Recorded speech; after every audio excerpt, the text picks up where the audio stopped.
one well. That is the ball straight in. Beautiful ball. Edge the way. Yes, it is.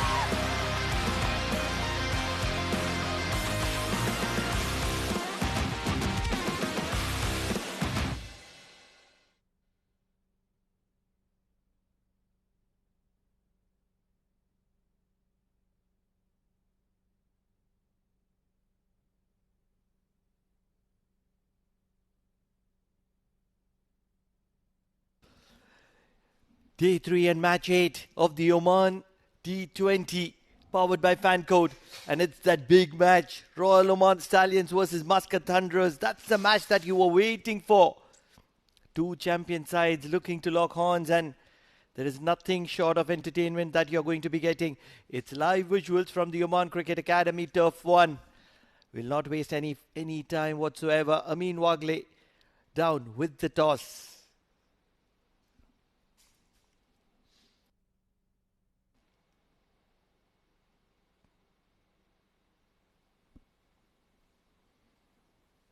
Once again, Oman D20 powered by Fancode. We are on match number 8 and it's the Royal Oman Stallions, the home team, taking on Muscat Thunderers under the watchful eye of our match official, Mr. Aslam Prince.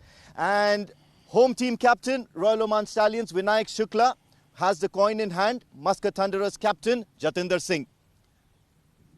Khanjar call. It's Khanjar.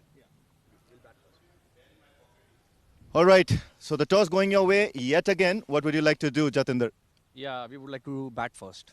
Okay, any changes in conditions? What do you feel about batting under lights for the first time this tournament? I don't think the pitch is going to change much. So it's just that there you have an extra edge batting first and putting that total on the board. Okay, commanding performance in the first 2 games, especially in the first game where it was a low total and you managed to defend that. Now, how do you take this momentum forward for the rest of the tournament? Well, every game is a challenge, so we take it that way. So whatever we have won, that is all history. We take the positives and move forward. Serious question. I've got a complaint from the middle order that they don't get a chance to bat. I don't know what to say, but yes, it's good that they don't get to bat. We finish the game up front. Well, the opponent team captain wants Munis Ansari to come and bat. They want to see him there. All right, anyways, best of luck for the match and we hope you do well. Thank you so much. Vinayak Shukla, toss not going your way, but happy to bowl? Definitely, we will look to bat first, as also we said that it's good to put the total, but we don't mind chasing the total as well. Mixed bag sort of a start to this tournament, but then you're a champion side, aren't you? Definitely, the boys are doing well from the past match. The first game bit not on our hand, so we don't think about what happened in the past. We're just thinking about the next match, so we are taking one game at a time. Okay, Kurum Thunderers or Muscat Thunderers, they are doing extremely well, especially that commanding performance in the last game. So any sort of jitters or any sort of special game plans for a team like them? Not much. They are doing well. That's a different thing, but we have a lot of confidence in the quality bowlers in our side, and we have a confidence that they can restrict them in a good total. Okay, just before you go, any changes on the sides and what's your combination looking like? There's a couple of changes. Farman and Jaiswal comes in. All right, all the best. Thank you. Right then, that's the news from the sidelines, and the Muscat Thunderers have won the toss and they've elected to bat first.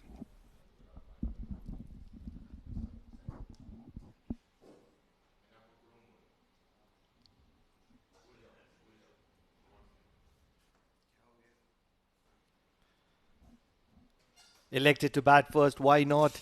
When you have 100 behind your back and you're the captain of the side, you would always want to put your front foot forward with the bat in hand.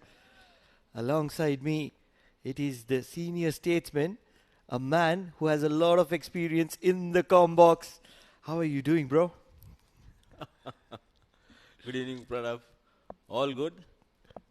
We have gone through those triple header days, back to back. Now double header looking fresh, just losing his shape.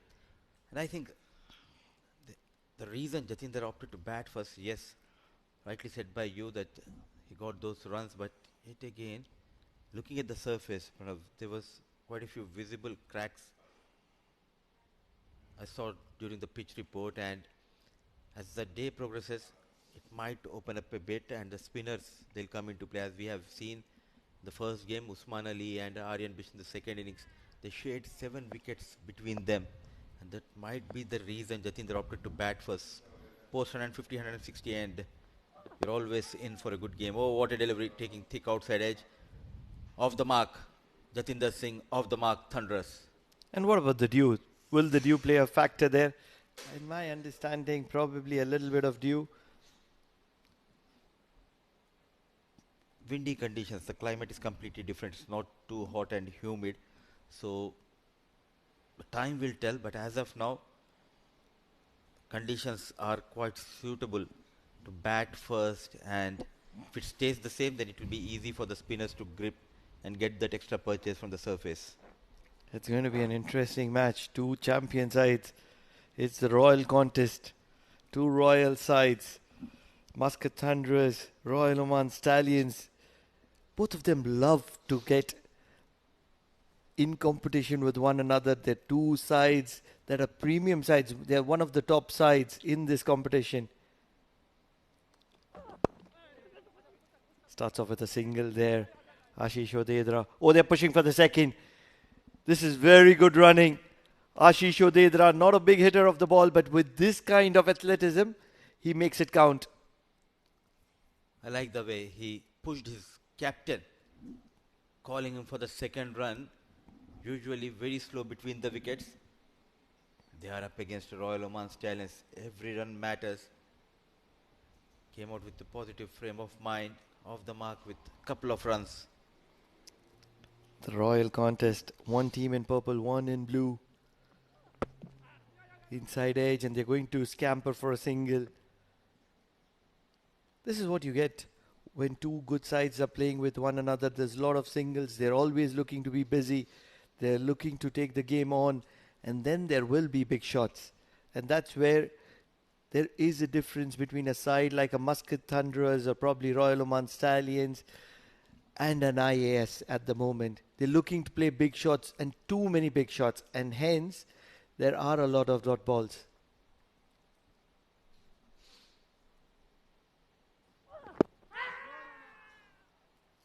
Shuffling across.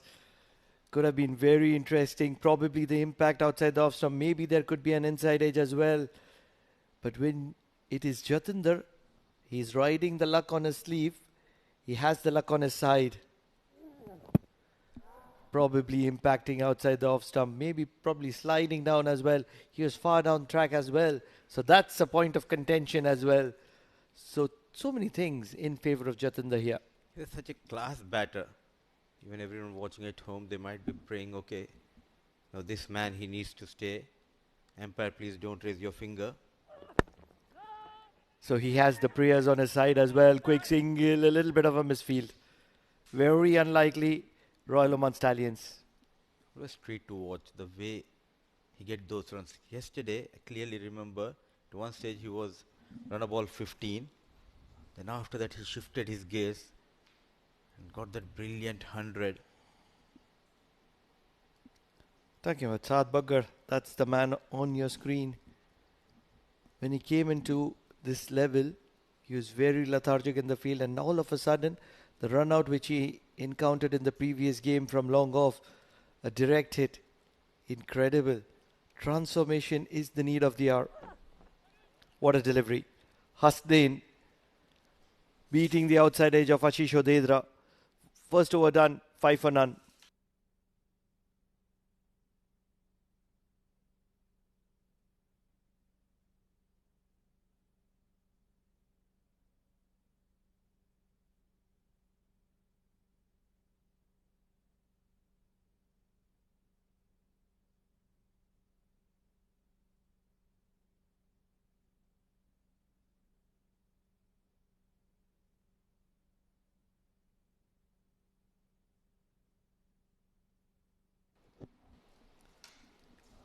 In the first game, the lad would have been begging for the ball. Very next game, he's into the second over. And once again here, the ball in hand in the second over against Muscat Thunderers. It is none other than Sagar Parmar. A story that he's going to be telling his children. First match, the captain didn't believe in me and I got the ball. Getting ready. Sagar to Jatinder. Cut but straight towards the fielder. I think we must give it to the captain because day one, the thick blanket of grass was available on the surface. Looking at that, Nadeem went with the fast bowlers. But that did not help the cause of the team. Quickly, knowing his mistake, in the very next game, Sagar Parmar was introduced in the power play and he bowled quite well, and now yet again early introduction for Parmar. Every time this story is spoken about, that's green grassy wickets and spinners, it reminds me of Saurav Ganguly and the story of Anil Kumble and Harbhajan Singh. How Saurav Ganguly carried them on his back and believed in them in the conditions of Australia, England, and they dominated. Almost put his career on the line for Anil Kumble, and he was one of the premium performers of the tournament. Rightly said, before Saurav Ganguly took the captaincy of Indian team,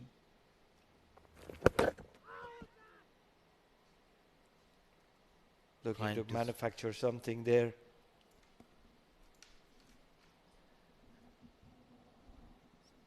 before that, India, whenever they toured England or Australia, they used to struggle.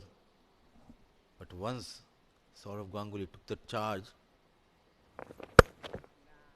and now taking the charge is Jatinder Singh in his own style, dancing down the track, goes over the cover region. First boundary for Jatinder and the first boundary for Thunderers. If he has something in abundance, it's the elegance, and that leaks from Jatinder Singh. What an elegant shot, inside out, over covers, never looking to keep it down.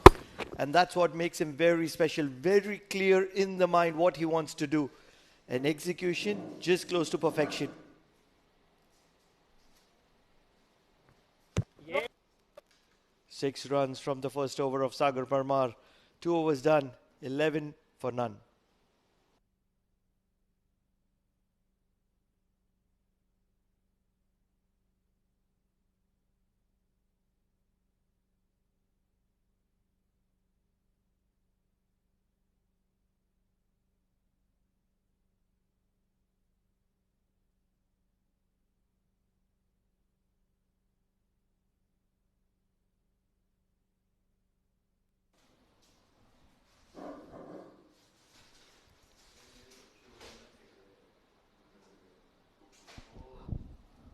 Hasnain will continue to stay in the attack from the Oman LNG. And you were telling us about Saurav Ganguly and his tours abroad. Talk us through it. We'll come back to that after this delivery. So Hasnain will continue while swing that extra pace, beating Ashish Odedra's wood. I think it's more to do with the leadership qualities. Before that, India had few captains. It was a long era for Mohammad Azharuddin, who was very dominating when it comes to the home series. But India always struggled whenever they travel abroad. But Saurav Ganguly created that aura, that magic, putting the trust in the youngsters, the likes of Kaif, Yuvraj. They were given the chance under the captaincy of Saurav Ganguly. Loud appeal, shuffling, not interested, says the umpire. And I hope and I believe that you remember that NatWest Trophy final, 145 for 5, 2 youngsters. They chased 320 odd runs.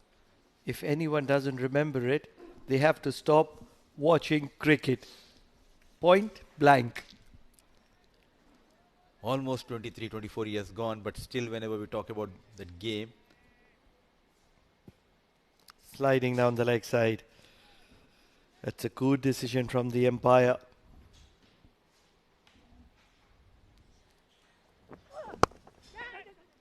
Flicked onto the leg side. Lot of work for the fielder in the deep. and he'll do well to keep it down to 2. He's not a power hitter kind of a batter, more technically sound. He's playing his natural game, not trying to hit it hard, finding those gaps. Ashish Odedra keeping the scoreboard moving by taking those singles and doubles. 2 experienced batters, top of the order, took that all responsibility on their shoulders the previous game, chasing 170 odd runs. Hasnain. What a shot. Not a power hitter. Take your words back, Mudassir Ali Qureshi. What a shot is that from Ashish Odedra in his arc. Never looking to keep it down. Threw the bat at it in the air towards the deep mid-wicket. Incredible. If you're doing that against the likes of Hasnain, you've done something really well there, Ashish Odedra. Look at that. It was a proper shot played by Ashish Odedra. Using his feet and using those wrists. Excellent timing and deliberately played in the air. So the first boundary for Ashish Odedra.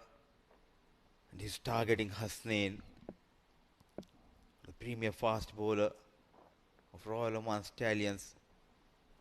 You were telling us about how India started to dominate abroad with Saurav Ganguly. I want to compare that with how Oman started to dominate abroad under the captaincy of Jatinder Singh. Not just abroad but at home as well.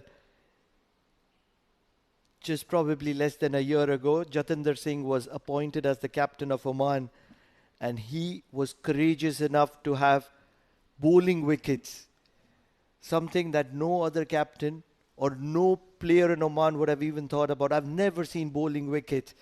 And being a genuine batsman, he's not a bowler, he's a regular top order batsman. He chose attacking wickets. He decided to get the opposition out. He played on the strengths of the team. And courageous Jatinder Singh has produced results like no one else. What a shot, what an incredible shot. Power game of Ashish Odedra comes to the party. We haven't seen this kind of a game from Ashish Odedra. But at the moment, Ashish is dominated Hasnain. Glorious shot. Yet again, the stride of the front foot. The timing has been impeccable. 4 runs to end the over number 3. The craftsman decides to leave the pen and pick up the butcher knife. And that's exactly the definition of the situation. 3 overs done, 21 for no loss.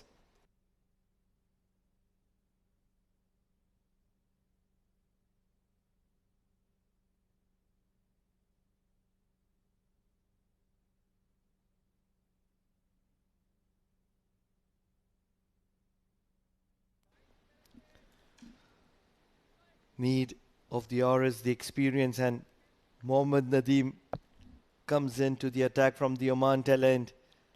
A man who's been around for a very, very long time, and a man who would have seen a lot of him. Jatinder Singh is on the strike. Shot, pulled. It's only going to be a single on an action-packed delivery. So tell me about it, Mudassir.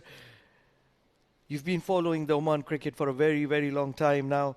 And in the past 1 year, you see the revolution that has happened in the cricket of Oman. And I was in the comm box when the home series was going on with Andrew Leonard. And he was very certain that Oman is going to get destroyed when it goes with the young team abroad. And I assured him that this is a spirited side. This is 3 or 4 months prior to the Oman touring abroad. And I assured him that this is going to be a completely different. You would have never seen this kind of a. He never gave me the credit, but Oman destroyed sides abroad. Oh, this has gone straight up. Keeper coming underneath it. This is going to be curtains for Ashish Odedra. 1 shot too many. He's a craftsman, and today he decided to be the butcher. And he's not going to be that for a very long time. Captain, baby of Oman, Nadeem, getting that wicket. A change. Just 1 over for Sagar Parmar. He himself coming to bowl that 4th over. Ball just rushing onto the blade of Ashish Odedra. not in control. An easy catch taken by Vinayak Shukla. The first casualty for Thunderers in the shape of Ashish Odedra, managing 14-22 for the loss of 1.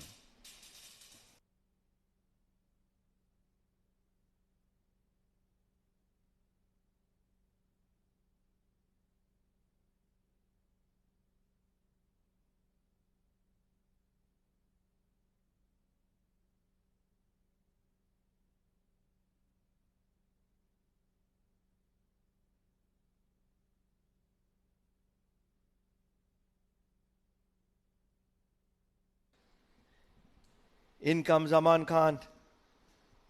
Big hopes, lot of expectations of Muscat Thunders on this young lad who's just come into Oman. Wicketkeeper batsman. He's played some premium level cricket in India. And now that he's recruited here in Oman, they would want a lot of him. He got a blinder of a delivery from Ibrar in the previous game, a big in-swinging Yorker. Today he's up against Nadeem.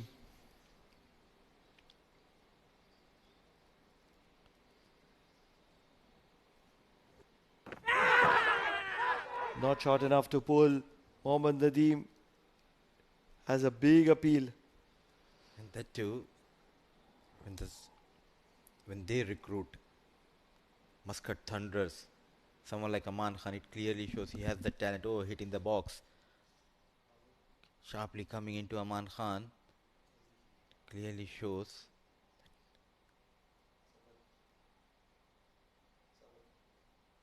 he's a good player, because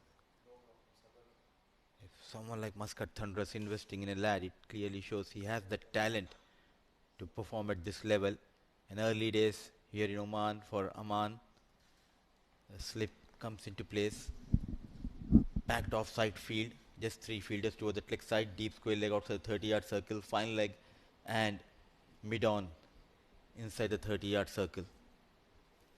Mohammad Nadeem once again looking to pull, not short enough to pull. Getting a little desperate here is Aman Khan.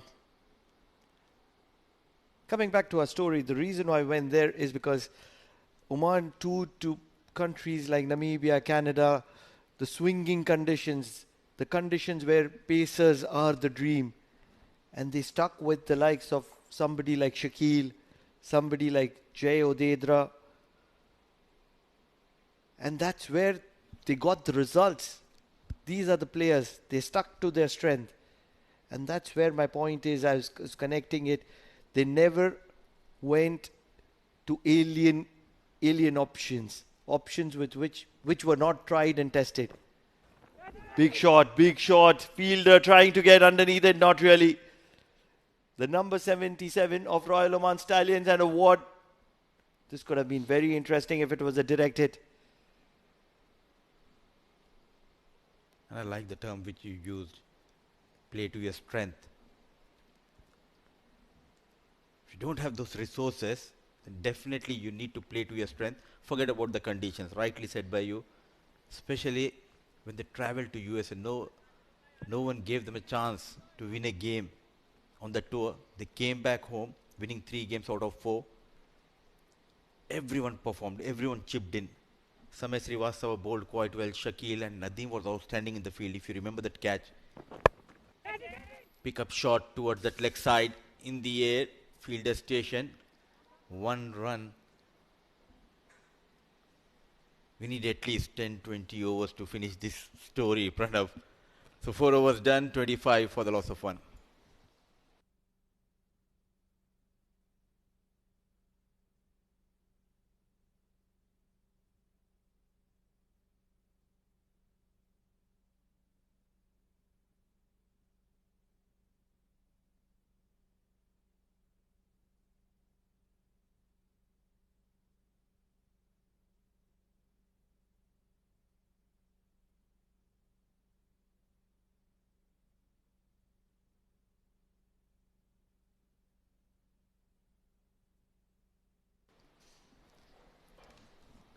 Sagar Parmar bowled an over from the Oman tail end, and now he's coming in from the Oman LNG end. Probably he's the man who tests if there's anything for the spinners from either ends. And accordingly, the captain utilizes his resources. Vinayak Shukla, the man behind the stumps, the captain. Generally keeps it very tight. And coming back to our conversation, we can relate the career graph and the journey of Saurav Ganguly and Jatinder Singh, because it was in 1991. Saurav Ganguly got an opportunity. A quick single has been taken here in the meantime. He toured the Indian side to Australia, got a couple of games, did not score runs. He was dropped. He came back after 5 years. He got that 130 odd runs, I think, in England playing his first test match. Jatinder Singh came back into the side after long, almost Good 12 or 2-3 14, years. 2 to 3 years. Oh, Yes. look at that, the way he made a comeback. He took that responsibility of leading the side and new faces, because last year the team, the management, they were trying to build a new team with new faces, and they gave that extra responsibility to Jatinder Singh. He not only took that responsibility, but also we can see a complete different Jatinder when it comes to batting, scoring tons of runs. Tons is an understatement. The number of runs that Jatinder has scored last season, I've not seen any batter doing that. 200 was a joke for Jatinder Singh last season. That's the kind of form that he was in. What a shot for no runs. And not only he's a good leader, but he's also a good listener, Pranav. Because yesterday he gave the credit to Ashish. He said I was struggling, was playing few rash shots. So Ashish came to me and he told me to just play your natural game, spend some time. I did that and I scored 100. Brilliant character. Brilliant character. And very, very humble inside edge. This should get to the boundary or not. It's still going to be a couple of runs. And this is a brilliant start for Royal Oman Stallions for keeping Muscat Thunderers quiet despite Jatinder Singh being in the centre. 29 for the loss of 1 at the end of 5.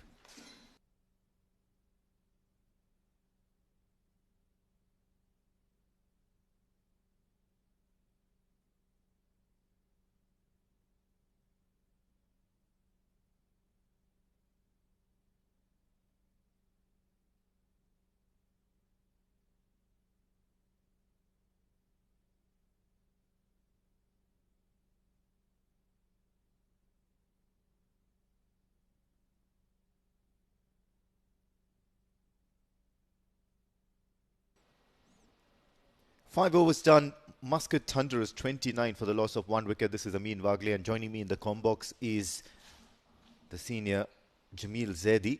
And it's been some sort of a settling down period for the Muscat Thunderers in the first 5 in the power play. 29 for 1. What do you think here? Nadeem in operation. Well, the way beautifully bowled outside the off stump. The way Jatinder and Odedra started, I thought they have carried the innings from yesterday's night, day before. But it is the clever captainship by Nadeem. He knows how Odedra can be get out, and even he will going to get Jatinder also. I believe that the way he knows what he is going to do it. So it's a good, very crunch game at the moment. Both the teams have the win in their hand, especially yesterday. Yalla Shabab clinched the game in the last ball of the match. So today, once again, it's another crunch game on the head. Probably why this game is on during prime time. Looking to shuffle across the off stump. Umpire taking a long look at that and then finally deciding, yes, it's wide. So yeah, that's probably because of that you're watching this game during prime time. It's a Sunday evening. And all eyes on Royal Oman Stallions versus Muscat Thunderers. These are two quality sides. And what better way to display that than to see Nadeem bowling to Jatinder Singh. Now Jatinder Singh coming fresh off 100. Nadeem coming fresh off a good spell that he did in the last game. Took a couple of wickets as well to his name. batted well, so this is top quality stuff here. One of the best that Oman Cricket Academy has to offer. Tries to bunt it towards point. Only a single. It's the variations from Nadeem that he knows how to bowl a batter like Jatinder, who is in supreme touch, to be honest with you. He started from where he left last season. Started with the bang of 100 and not out day before yesterday. And after that is chasing a good total of 172. So I hope that he'll be carrying on his form. But again, it's the game of experience between the bowler and the batter at the moment. Nadeem also most experienced. And he knows Jatinder, how he plays, where he feels that he can get him out.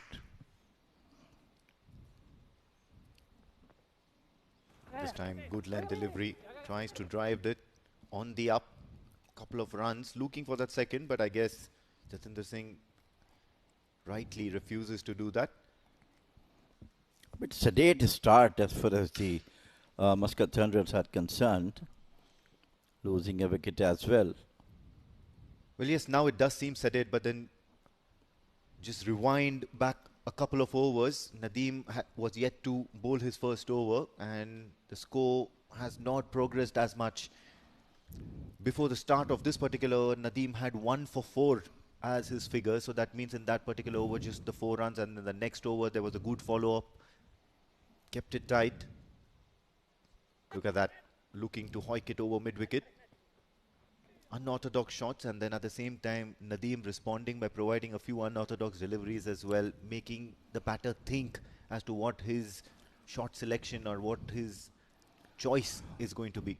Well, I'm talking about the sedateness that of yes, couple of overs has been very good for Muscat Thunderers, but later on it came back to at the end of 6 over. What is the total that you are talking about?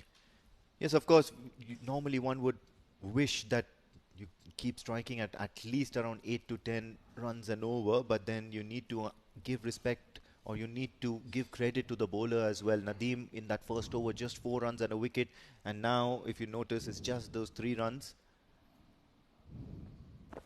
Big shot, he's taken the edge, he's taken the outside edge. Aman Khan will get a boundary to his name. He's slow to start, slow off the blocks, but then he'll welcome a boundary nevertheless.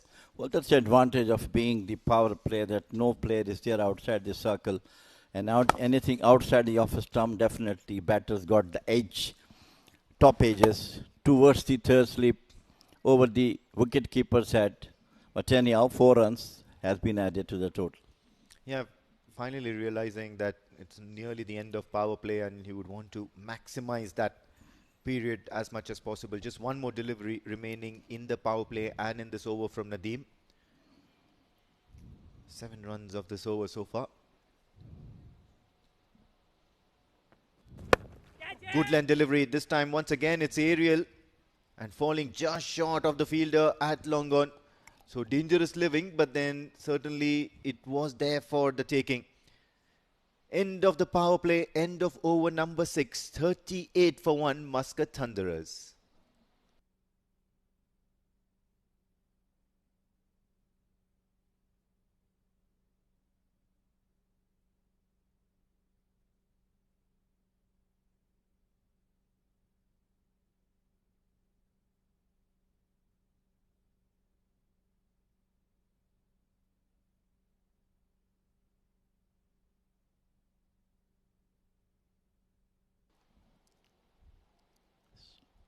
A very, very crunch match on the card right now between Royal Stallions and the Muscat Thunderers, both having victories in their hands, especially Royal yesterday clinched the match in the last ball of the match by 1 run. And now this is a different day, different game, as it's to be said in cricket. Muscat Thunderers must be looking for a good total to defend. Yes, absolutely. What a good match we had experienced last night. Big shout. Jitin Kumar Ramanandi was very, very excited about it, but Vinayak Shukla, the keeper behind, not excited, nor is the umpire, probably pitching outside leg. So Certainly that decision going the batter's way. He is a very intelligent bowler, Jitin Kumar. And I think he is bowling with the left armers. As always said, the left armers always try to bowl outside the off stump to the right-hander batters, getting chance to get an edge. He doesn't have much pace here, Jitin Kumar Ramanandi, but what he does have, what he lacks in pace, he more than makes up for it with that line and length, and at the same time, the bounce that he generates off the deck, no matter how the pitch is playing, would probably remind you of another left-arm pacer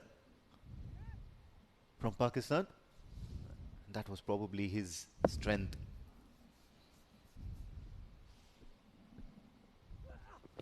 Once again takes the outside edge. A diving fielder will not be able to stop it.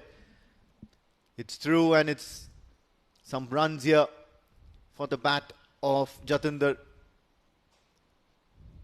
I was expecting that the way Jatin is bowling, there should be a slip on the end of the 30-yard circle because he's bowling outside the off stump. Look at that. It's a valiant attempt by the fielder, but of course too far from him. But anyhow, runs count, 4 more to the total. Yeah, certainly a diving effort, but then too far to have it in his hands. Jatinder Singh now moving on, making a move along. 13 or 14 deliveries. Only a matter of time when you start seeing him play those unorthodox shots. This time cuts it straight back to the fielder at point. Very interesting to note the high percentage of shots that Jatinder Singh plays are those unorthodox switch hits. He'll look for the scoop. He'll look to play the paddle. Well, I think that's the right area. I mean, he has curbed that nature, and it's helped him to get the centuries, because I was always critical of him playing too short, too early, those reverse sweeps. And of course the scoops as well. And he got out very early. First one, 6, and then the next ball he got out. But very nice that he has changed that habit of playing the scoop shots. We got a note as well about the confidence in which Jatinder Singh plays those shots. The moment you see him playing those shots, you do know that he's getting in the groove. A number of times he's also lost his wicket in a hurry at the most inopportune moments. Jatinder Singh playing those kind of shots. So it's part of his personality, part of his batting personality, as I would like to say. I had lot of talked about him, about everything during my stay as a manager, and even in the last year also.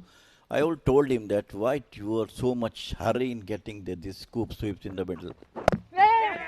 Just tap and run. Good effort. But later on, once he back into the team, he really totally overhauled his, what you call, the approach to the game. Maybe because of the responsibility as a captain. And he performed it par excellence. I still believe it's been some sort of a resurrection of his innings. I believe in 2024 or 2024, early 2024 as a matter of fact.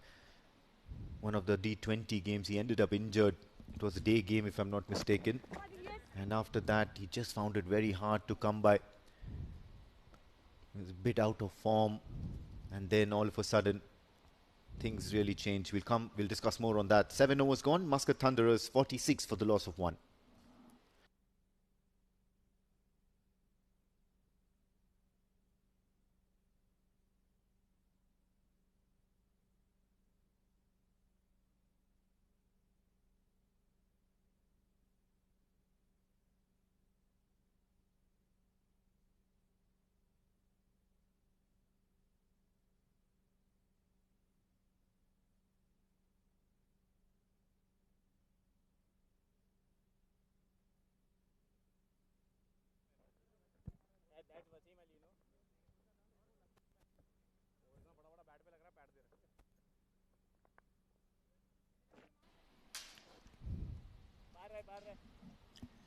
Going to be Sagar Parmar with another over. He's trusted by Captain Vinayak Shukla a bit more now, especially after not getting a single over in the first game. But in the second game, he started bowling within that power play. And just as always, you'll find Jatinder Singh looking to attack the slower bowlers. If you go to the international cricket and for the legends, I'll tell you, there are legends who were failed 2-3 years continuously, and they came back so strongly. They tried to sweep it in front of the wicket, missed it. Later on, I still remember the great Adharuddin of India. He was the top run getter for India, and one span of time he was not getting runs. I still remember. And this time he bowled him, beautifully bowled, quicker one. Yes, No absolutely. Sagar Parmar now making sure that he is in play. He's become so very effective from game number 2 of the Royal Oman Stallions that now suddenly he finds himself in strategic plans. Whenever they want to pick up a wicket, they look at Sagar Parmar. Have a look at that. Hurried Aman Khan into playing that cut shot. It was too close to cut. Have a look at that. Beautiful pitch. Quicker one in the middle. As yesterday we have seen Shakeen bowled a delivery, the similar one uprooted the stumps of Aman Khan. So 47 for 2, Muscat Thunderers, and now it's Hashir who has been introduced to the game.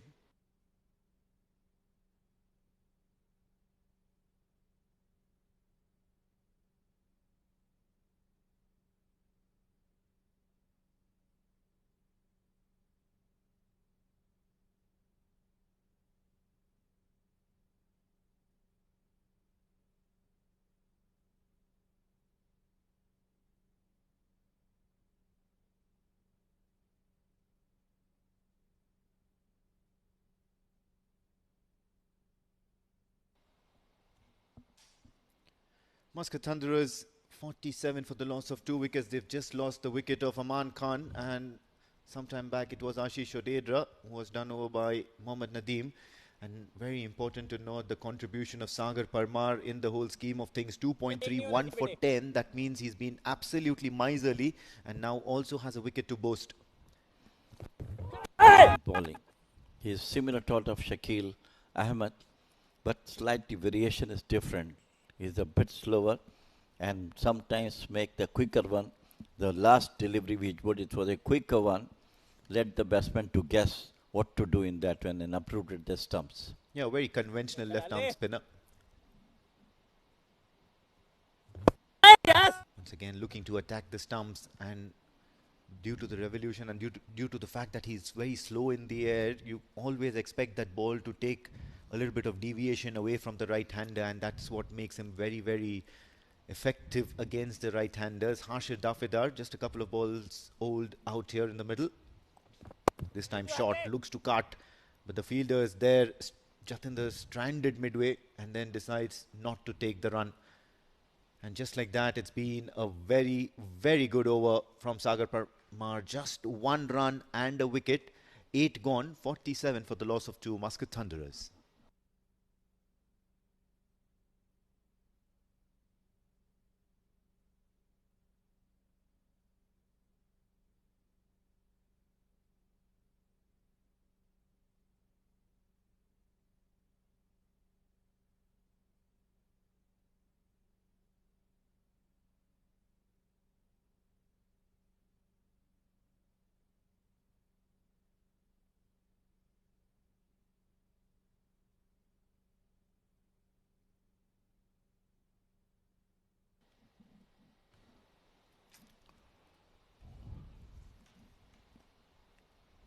Eight overs gone, 47 for the loss of 2 wickets. Muscat Thunderers and Royal Oman Stallions decide to introduce Farman now for the very first time. It's probably that one change that's come in place of Yashas GL, who was injured in the last game. And straight away, Jatinder Singh noticing that, yes, of course, he would need to rotate strike. Otherwise, it just seems to be a very stagnant sort of a approach here for the Muscat Thunderers in this innings so far. Well, I think Jatinder realizes that now 2 wickets has gone, so I have to be very careful in my selection of the shots and take the team along. And I'm sure as long as he will be there, runs will be coming definitely. A lot of onus on Hashir Dafidar. And there you go. Two familiar faces from the com box. Look at this one. Well driven. But there is some protection now that will take some time for Saad Bagar to get into action.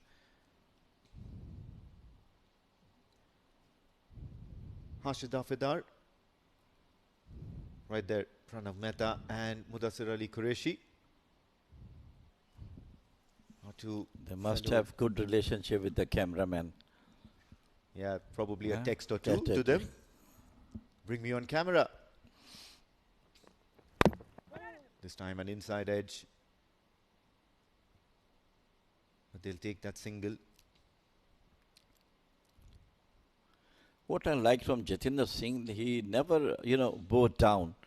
If even they're chasing runs or he is batting first, he never take the pressure on him. Just coming, playing his game, as I like to see this boy, this young Ahmad Mirza. Absolutely a bright star for Oman national team. His approach to the game is always positive. This time wide outside off stump, so it's going to be a loose delivery here from Farman. Never easy, playing his first game for the Royal Oman Stallions. At the same time, a little bit of focus on Hashir Dafidar as well, boy from the Konkan region in India, Maharashtra, and he's got some good backing behind him as well. Muscat Thunderers have played him in quite a lot of games and also made it to the national team side as a fringe member. Plays for Oman Cricket as well as a fringe member, so lots to look forward to from him as well. So he's certainly been there, done that. Plays a late cut towards third man, so now it's going to be a single to his name. Your city mate or maybe country mate, Hashir, from your side, Kukan. Yes. We have a lot of friends in Pakistan. One of them was Ejaz Faqih, one of the best off spinners in the Pakistan team, after Saklan Mushtaq and others. He was a very good friend of mine. We played together so much international, first-class cricket and club cricket. Very, very gem of a person. Beautifully driven. This one has been driven on the up. There is a fielder out there, but just goes to show Jatinder Singh in that sublime touch, timing the ball very well. Yes, of course. Now I think all credit goes to the Yalla Shabab skipper and the bowlers. They have kept the pressure on the batters of Muscat Thunderers. Oh, sorry, it's Royal Stallions, I'm sorry. Putting a lot of pressure on them with some nice field placement from the captain. Beautifully played there, and what a beautiful ball as well. So this is good cricket all around, immediately looking for that single and the double on the overthrow. So just when I said beautiful cricket all around, the fielding team now slightly missing a run here. End of the 9th over, Muscat Thunderers 55 for the loss of 2.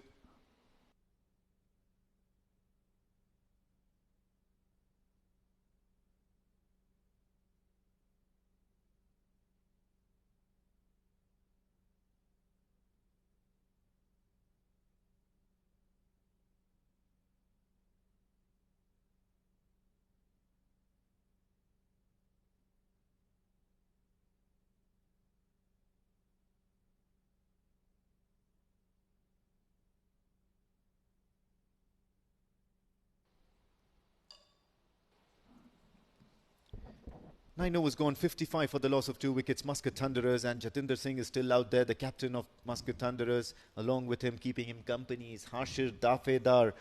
And continuing as well from the Oman tail end, it's Jitin Kumar Ramanandi, who had none for 6 in his first over. He'll look to improve on that.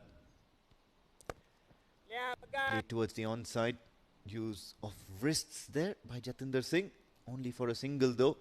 But then he certainly looks in sublime touch here. Most of the balls meeting him in the middle of the bat, and that's probably good signs. What I like from these Muscat Thunderers batters, that they're not leaving any ball without getting around. That's the quality. Because more dot balls put pressure on the batters to go on. They're going for the singles, fine. There you go, another single towards the onside. Totally agree with you. Now, what making this really effective is that, yes, they are rotating strike. And what it also does to the Royal Oman Stallions as a bowling unit is that they have to purchase dot balls, as in they have to bowl something really extraordinary so that they can trouble the batters. So the only way they are going to be getting dot balls is if they produce a wicket-taking delivery or something to trouble the batters. And over a period of time, if you keep doing that, you might get fatigued. Normally the approach for the fielding side is always not to get the runs flowing from the bat of the batters.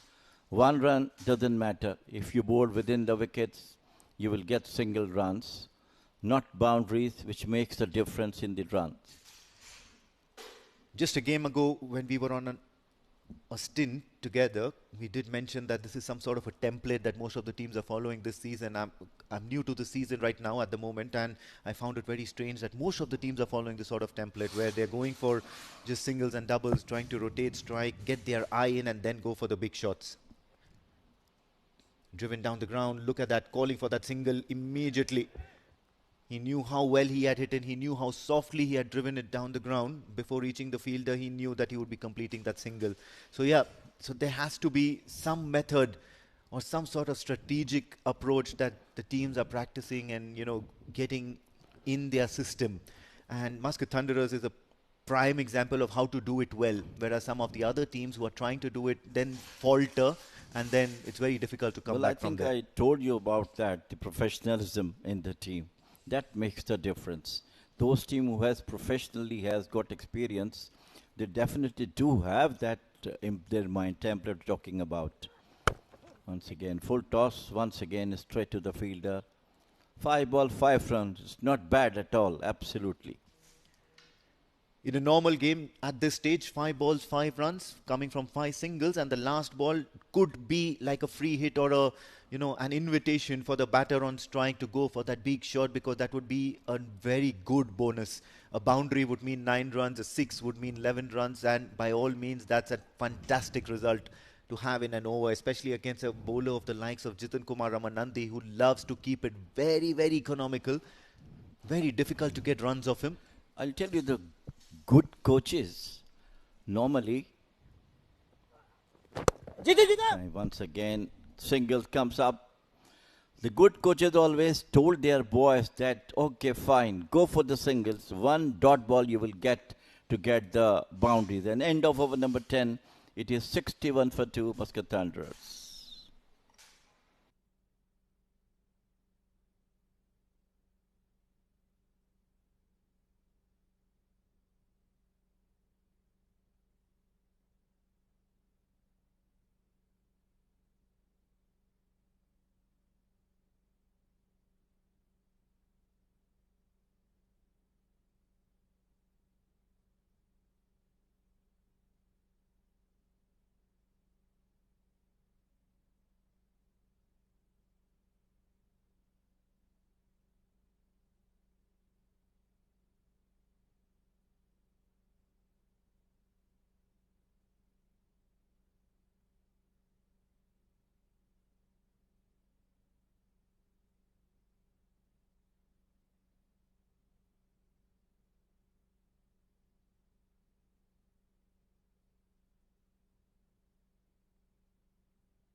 Farman looks to continue from the Oman LNG end.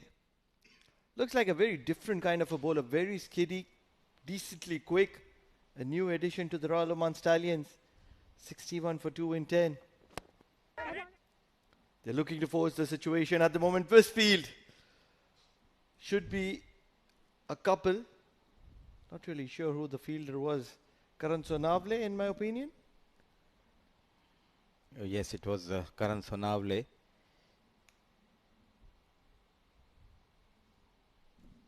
Just looking for my fellow commentators, Jameel and Amin, missing in the comm box.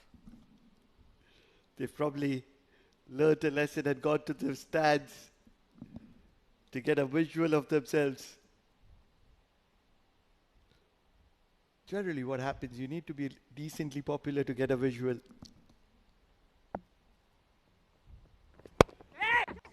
Oh, cotton mold opportunity gone down. And a quick single. Runs coming miserly at the moment. Farman, decently quick. Impressed, aren't you? Absolutely. Smooth run up, hitting the deck hard. And putting that effort on the previous ball of his own bowling. Oh my God, this is a lucky place. Mr. Jameel and Amin following the footstep of the experienced Pranav Mehta and Mudassir. In fact, they have a very good relationship with us, not with the cameraman, I believe. Certainly, they needed a little bit of assistance from the senior commentators here. It's all for the fun. Oh, two very good gentlemen enjoying their break. Oh, they've noticed it. Thank you, Mudassir Bhai. That's exactly you would have.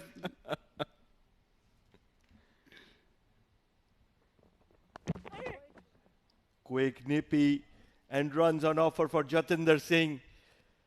Moves on to 25 of 26 deliveries. Doesn't define the way he played yesterday, but this is a gritty knock here. Oh, well said, Pranav. A gritty knock because they are up against Royal Oman Stallions. He has lost his partner, Ashu, and now just trying to come into Jatinder, rolling his wrist. He was not in a comfortable position, but somehow manages to put it away from the reach of fine leg fielder. And would like to mention our crew as well. It's hot and humid. The cameramen, they are doing a wonderful job. So is our production team, the director, each and everyone associated with this tournament, driven hard. Back-to-back boundaries. He is shifting the gears at the right time. Jatinder Singh yet again trying to rescue Muscat Thunderers with his batting. Sachin Tendulkar and Virendra Sehwag would suggest the quicker you come, the quicker you go. And that's exactly what's happening with Farman here. Not too bad a ball. Yes, a little overpitched. But the quality of Jatinder Singh, he always has a little extra time on his hand. And at the moment, he's suddenly looking to switch gears. Gear 1 to gear 5. 22 years back, I fell in love for once. But for the last couple of months, falling in love again and again. Masterclass, Jatinder Singh. Hats off, you beauty. Does he have a slot in the shot? And look how much time he has. Takes his own sweet time to play it in the gap on the leg side for a single. 11 overs wrapped and still fighting a battle here. They're looking for the overthrow. Not really. 73 for the loss of 2. Muscat Thunderers fighting a battle here against Royal Oman Stallions.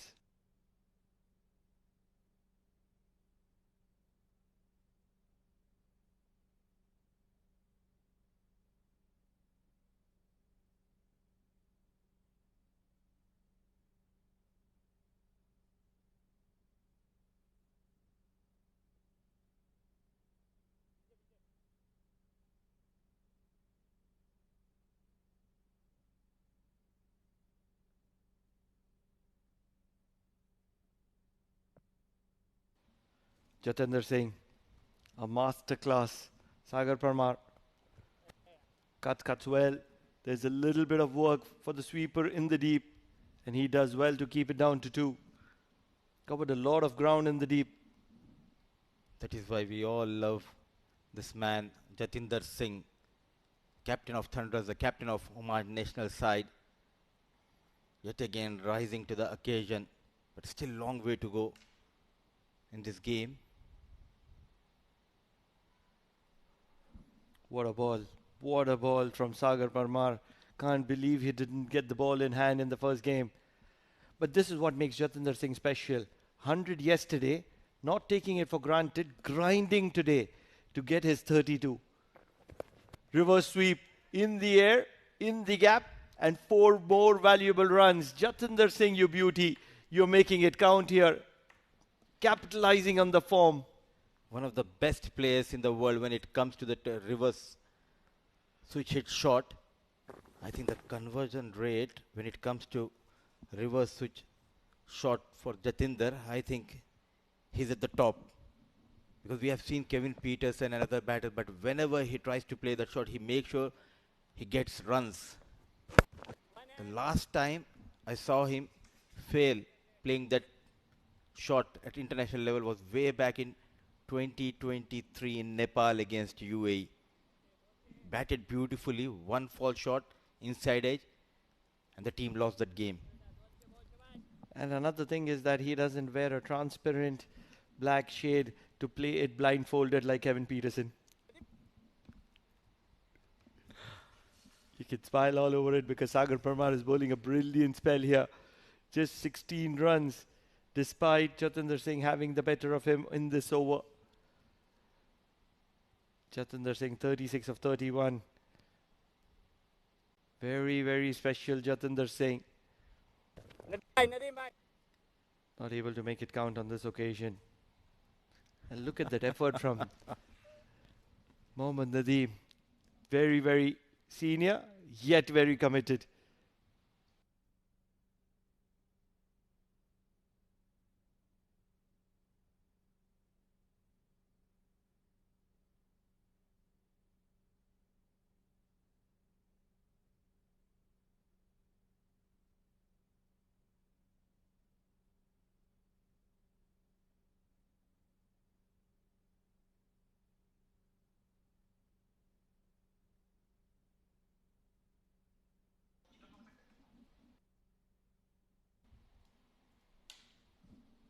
'81 for the loss of 2. Trying to build a partnership. A good knock. Runs are due from the blade of Hashir Dafedar in this tournament.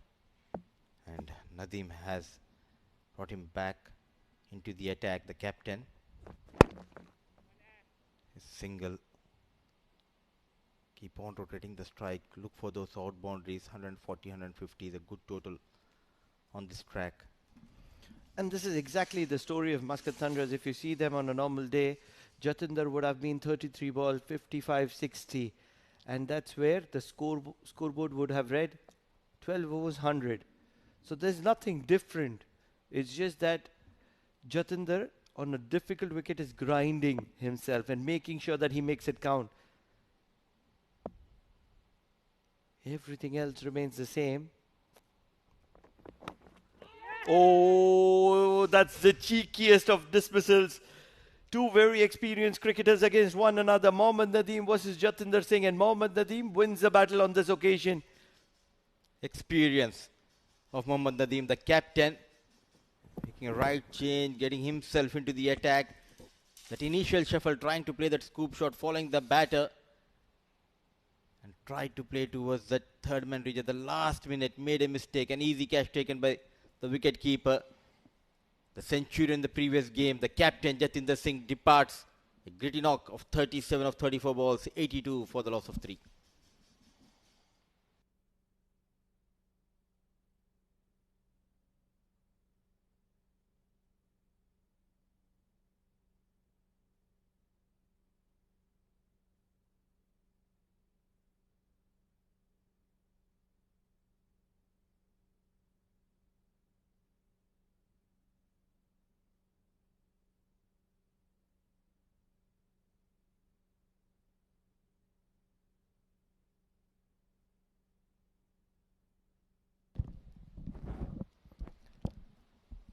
Mohammad Nadeem has picked up that prize wicket. And how important is this wicket? In the remaining 8 overs, he could have made a difference of probably 30 to 35, maybe even 40 runs from where Muscat Thunderers could have finished. And that's the value of Jatinder Singh. I was just thinking, Pranav, if you want to stay young forever, settle in Oman. Look at Amir Kaleem and Mohammad Nadeem. Almost above 40, but still fit enough. The only problem is that you will have to spend the number of hours they spend in the gym. And that is something that is not going to be happening pretty soon. What a delivery. Gem of a delivery. He's oozing with confidence with that big wicket of Jatinder Singh. Two beautiful deliveries. One outswinger finds the edge, the other outswinger going past the edge. I can also spend good amount of time in gym. If they have a good bed, I can sleep there for 4 or 5 hours, get myself fresh. Maybe even a shower. Wouldn't you? You wouldn't mind for sure. But the kind of workout these lads put in, I've seen it on a couple of occasions. Just looking at them, it got me tired. The most important thing is the diet. And I have seen how these guys get themselves prepared for the tours, for the big events. And again and again, we always thanks the cricket board, Oman Cricket Board and Sir Dilip Mendes and the supporting staff for spending hours and hours with these boys, sacrificing their family time. It's not easy, Pranav, like they make sure to stay with these boys, listen to them, give them that extra time, turning these youngsters into champions. This is a well-knit family. To be honest, if you ask any of the players, they have a lot of respect for one another. And that's where every time they are together, they're looking after one another. They're not looking after themselves, because they know that no matter whatever they do on the field, there's somebody looking after them behind them. And that's what is the definition of a family. And Oman team is a well-knit family. And that is the reason the results are on their side, because no one gave them a chance. They started with a new team last year.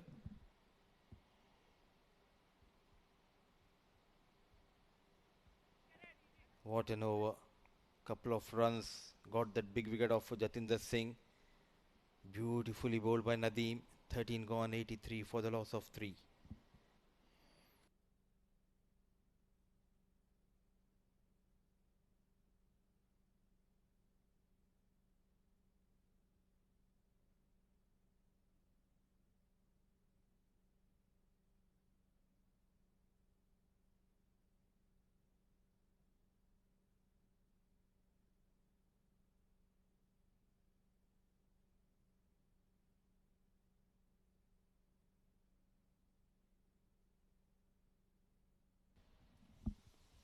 $83 for the loss of 3, 7 overs to go in the first innings. Anurag Singh, the new entry in the side with experience. Hashir Dafedar, who is short of form with the bat.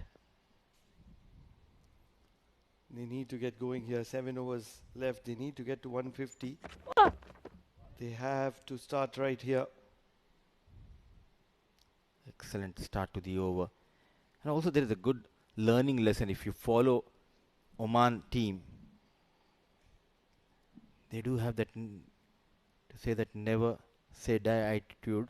They worked really hard, these two men, Jamil Zaidi and Amin, our fellow commentators, now got some time to relax, and they are at a best place, having a go at this game.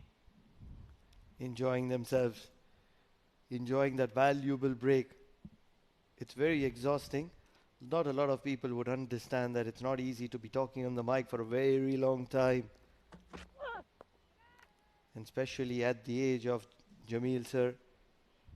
putting in everything, learning every day. And I've seen him grow even at this age. And that's what inspires me as well. He's a great student. Oh, absolutely. And also the energy we have in the comm box whenever Jamil sir is around us. Positive man, passionate about this game, and a big fan of Amir Kaleem and Mehran Khan. Absolutely. He cherishes them. He's seen them grow into big players. And now he wants them to do well every day they get into the field. Not easy, but the expectations are always there. And whenever they don't perform, he doesn't shy. Straight away he criticizes them, the way he did to Mehran Khan today. Absolutely.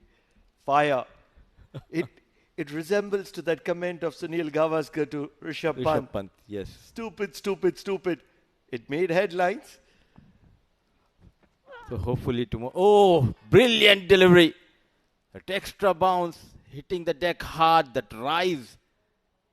And no chance for Anurag Singh trying to come down the track and take on Hasnain. But that extra pace, it's not easy to take on Hasnain Ali. Wicket number 4. What a delivery. Rising onto him.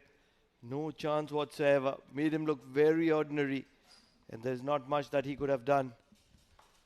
Anurag is going to be walking back to the dugout without troubling the scorers a lot. And Hasnain is just looking priceless at the moment. 85 for the loss of 4 here.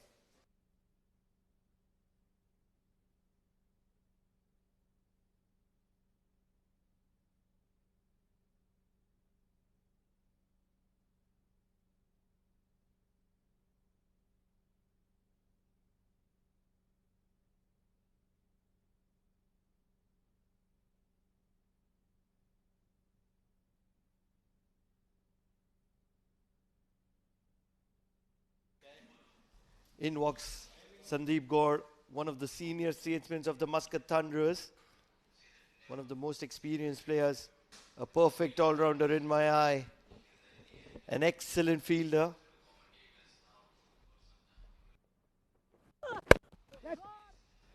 Looking for a quick single here. Mudipa, tell me, how much do you follow the social media? Have you read the comments or listened to the comments of Sufyan Mahmood on the Pakistan team and the match which Oman and Pakistan is going to be playing? It doesn't matter whether I've seen that post or not. If it's everywhere.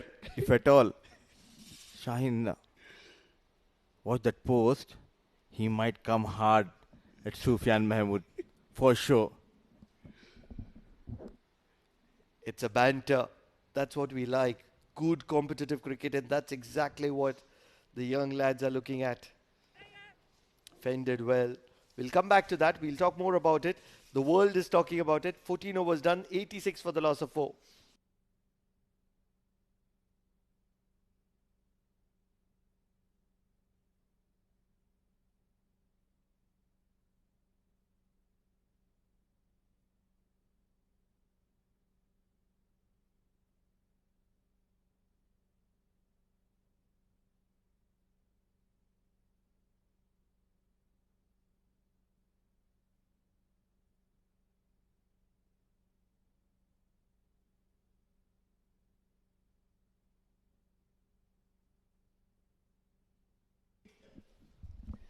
Struggle continues. They have lost their captain, Jatinder Singh. After that, Anurag Singh. Now 2 experienced batters, Sandeep and Hashir Dafedar.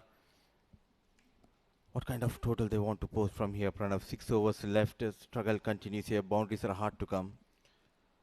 I feel that after that win of 125 which they defended, they believe that any total can be defended. Yes, this is a very different side, Royal Oman Stallions. But you never know. It's a game of cricket. Funny things happen on funny days. But at the moment, maybe if they can get to somewhere close to 140, yes, they'll stand a chance in the game. So tell me about the social media. The bounce Just saving Sandeep Gaur. What a spell by Nadeem, and coming back to a conversation regarding Sufyan Mahmood, who is everywhere on social media. And he made it clear after a few weeks he was not particular about Pakistan team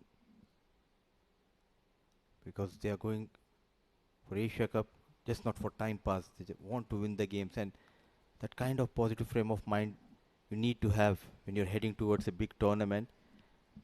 But I'm just imagining Sufyan on strike, Shaheen Shah Afridi runs in. Is Shaheen Shah Afridi going to be playing the game? Is he going to be making the 11? You have to be answering that question first. What a delivery. At the moment, Nadeem is shining. Not sure about Shaheen Shah Afridi because I've heard news, I'm not very sure, but Babar Azam and Rizwan not in the list. So, are you sure Shaheen Shah Afridi is going to be playing the 11? Neither I'm a captain nor a coach. I'm not sure, but he's a world-class fast bowler. I'm just thinking if Sufyan Mahmood gets a couple of boundaries against Shaheen Shah Afridi. Why a couple of boundaries? If he dominates, you'd never know. That could be curtains for someone. Dancing down the track, not easy to go after Mohammad Nadeem. He's a very senior person. He's such a fighter and a warrior. Sufyan Mahmood, still clearly remember that knock against USA where Oman lost by 10 runs a couple of months ago. He batted beautifully. He tried his best, got 50 odd runs.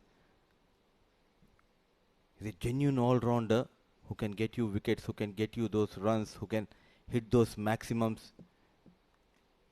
On any given day, Oman can beat any team. I agree. But it's a no-brainer that Oman is going to start as an underdog. Cut well. This ball is going to be travelling, and it's going to be travelling all the way to the boundary. 4 very, very valuable runs. Just when Royal Oman Stallions were choking Muscat Thunderers, they've got a boundary here. And they were looking this boundary for ages. Slight width offered, and how nicely managed. Firm into his crease, waited, used those wrists, cut hard, finds the boundary. They need plenty of them in the last 5 overs. And I'll tell you where this comment has come. And I assure you that it is targeted at Pakistan because with the number of teams that have beaten, the minnows that have beaten Pakistan in the last 5 years, Oman would certainly count themselves as an opponent that can beat Pakistan. It's only because of the records. Numbers state a fact, and these are numbers, factuals. We'll talk more about that probably in the next commentary stint. 15 overs done, 92 for the loss of 4 as there is going to be change in voices.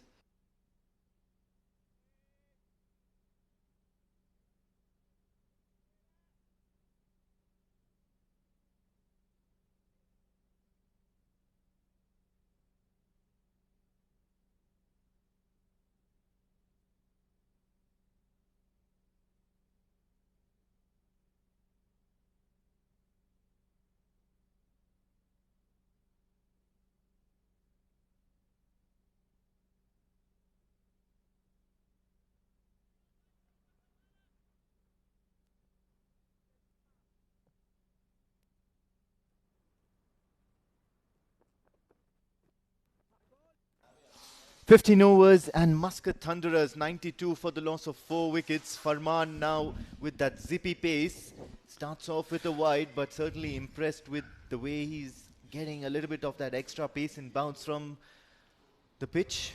Thank you, Pranav and Mudassir Bhai, for that last stint and introducing us. There's been quite a few good comments that have come my way, showcasing us on camera. A tit for tat, I believe. Joining me in the comm box is, of course, somebody who I have good relations with, senior statesman. In the comm box, Jamil Zaidi. Thank you, Amin. And just talking about this game between Muscat Thunderers and Stallions, hats off to Nadeem. I told you before in the last sting that he's going to get the wicket of Jatinder. and I did that one. Absolutely marvelous cricketer he is, and above top of average, a great gentleman. You see at this stage of the game, once again, played it out for the singles. His pace, generating pace off the wicket, maybe because of slight dampness on the wicket. Difficult the batters to play on. Couple of continued three deliveries, he baited the batter or the other end. So it will be a real crunch game, I feel, going on between these two. Yeah, Both of them fighters. Yeah, absolutely. And in between now for the Muscat Thunderers, Sandeep Gaud, a very senior player. Hashir Dafidar has been around and has stuck around in the middle for nearly 22 balls. So now the onus is on him to take the riskier option out while Sandeep Gaud plays the responsible role, the more sensible role. Just a single, and that's what he's expected to do as of now. Well, this is what talking about the professionalism. I think we're talking about that one Muscat Thunderers. They really do have a professional side like this Royal Stallions also and Yalla Shabab also. They just go for the singles right from both the Jatinder and Odedra came in. They did not let any ball go dot. So that's the professional approach from them. Farman now to Hashir Dafidar. Big shot down the ground. This is a statement drive, as straight as an arrow. Fielder there to protect it and not allow that to go for a boundary, but certainly that was hit very, very hard down the ground. Only a single, but certainly does not say anything about that talented approach here by Hashir Dafidar. Well, they call credit to the skipper of Stallions.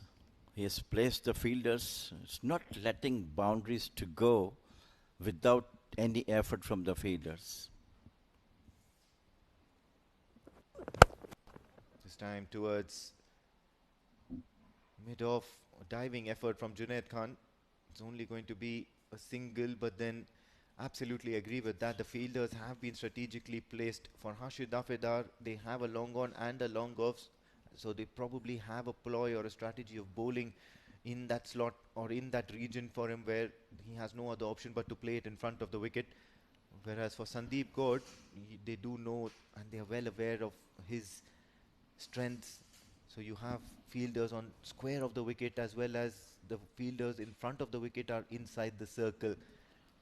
Well, difference between these two professional teams is that each and every player, if it's a batter or he's a fielder, they are fully committed to their team. They try to give their 100% in both sides, whether you are batting or where they're fielding aside. This time short. Will rotate strike. Well, good thing that still they are going for the singles. End of over number 16. It is 96 for 4, Muscat Thunderers.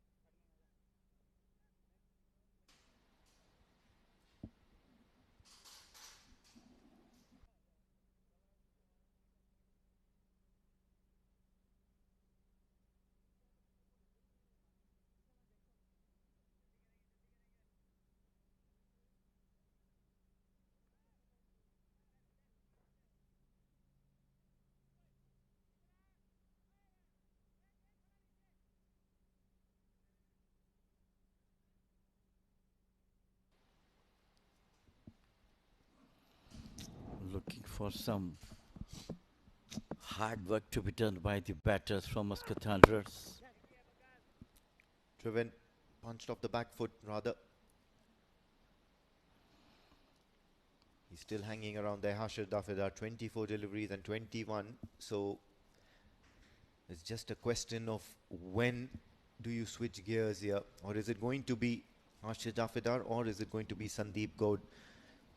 Because Muscat Thunderers at this stage, at this juncture, someone needs to take the onus on them to score the big runs. Tries to pull it only for a single though. Running the first one hard. Are they going for the second? No. The Stallion fielders, very, very nimble. Absolutely vigilant. And at this stage of the game, where the pressure to be mounted on the other side.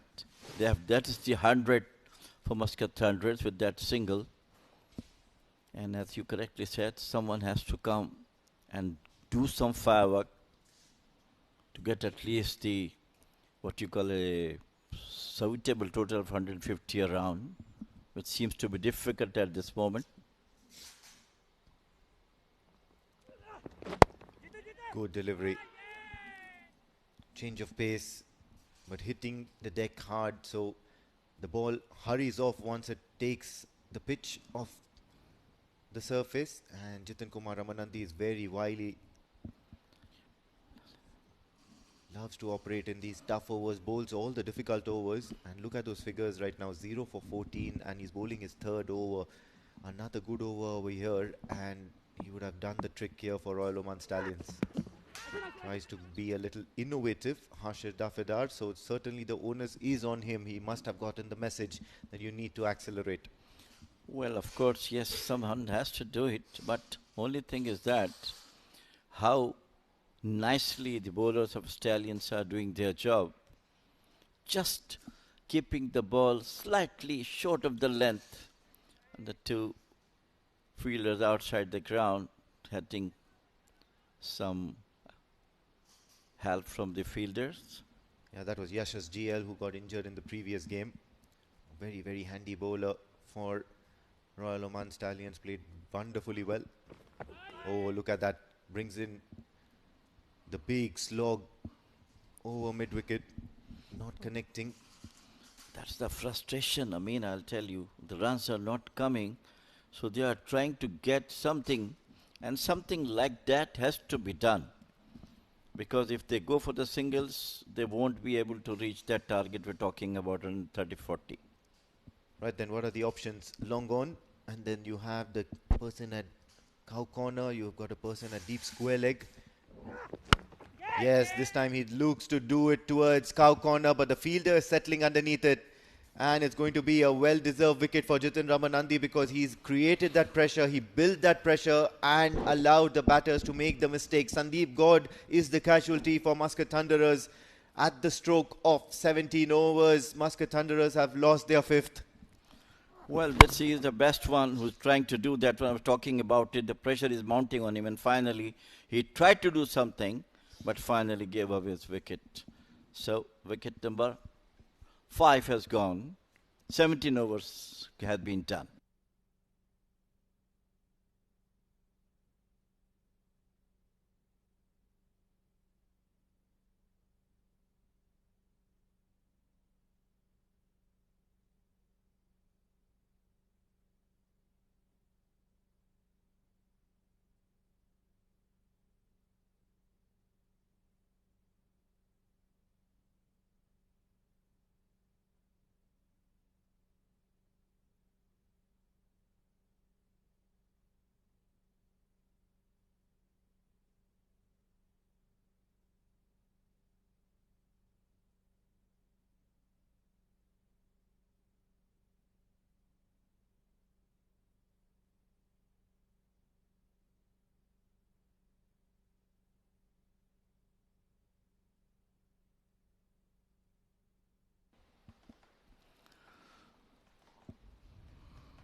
(101 for 5), Muscat Thunderers. And Farman Ali keeping his good work on. And that could have been a close one had the wicketkeeper got the ball in his hand. Yeah, unnecessary running between the wickets here. Yes, of course, Harshad Dafedar needs to realize that Siddharth Bukapatnam is the new man in. So primarily you would want to farm strike and you would want to be that person who accelerates the innings. Harshad Dafedar will have to do better here. Nearly losing his wicket. Had that ball been collected cleanly by Vinayak Shukla, that was a goner. Farman, on the other hand, is doing his bit. He's gone for runs, yes, but the zip and the bounce that he's extracting out of that surface It's certainly something to witness. A strong comeback from him, you know. He has given it away, but now when he realizes that the time has come to do his best to contain the Muscat 100 batters, he's bowling superbly, spearheaded by their captain Mohammad Nadeem, giving them that chance. Yeah, not able to get any sort of elevation out of that ball. What he needs to do is get underneath it. Look at that. Another needless dismissal here. The Royal Oman Stallions are smiling, and why not? Because they are going to be seeing the back of Hashir Dafedar walking and dejected towards the pavilion. Well, look at that one. Absolutely needless run out. And it is only the pressure, I mean, I'll tell you, that has brought them in such situation where they are trying to get suicidal runs and were out way away from the crease. So another wicket fell, 6 for 103 Muscat Thunderers. And the man who was looking for good runs finally got back.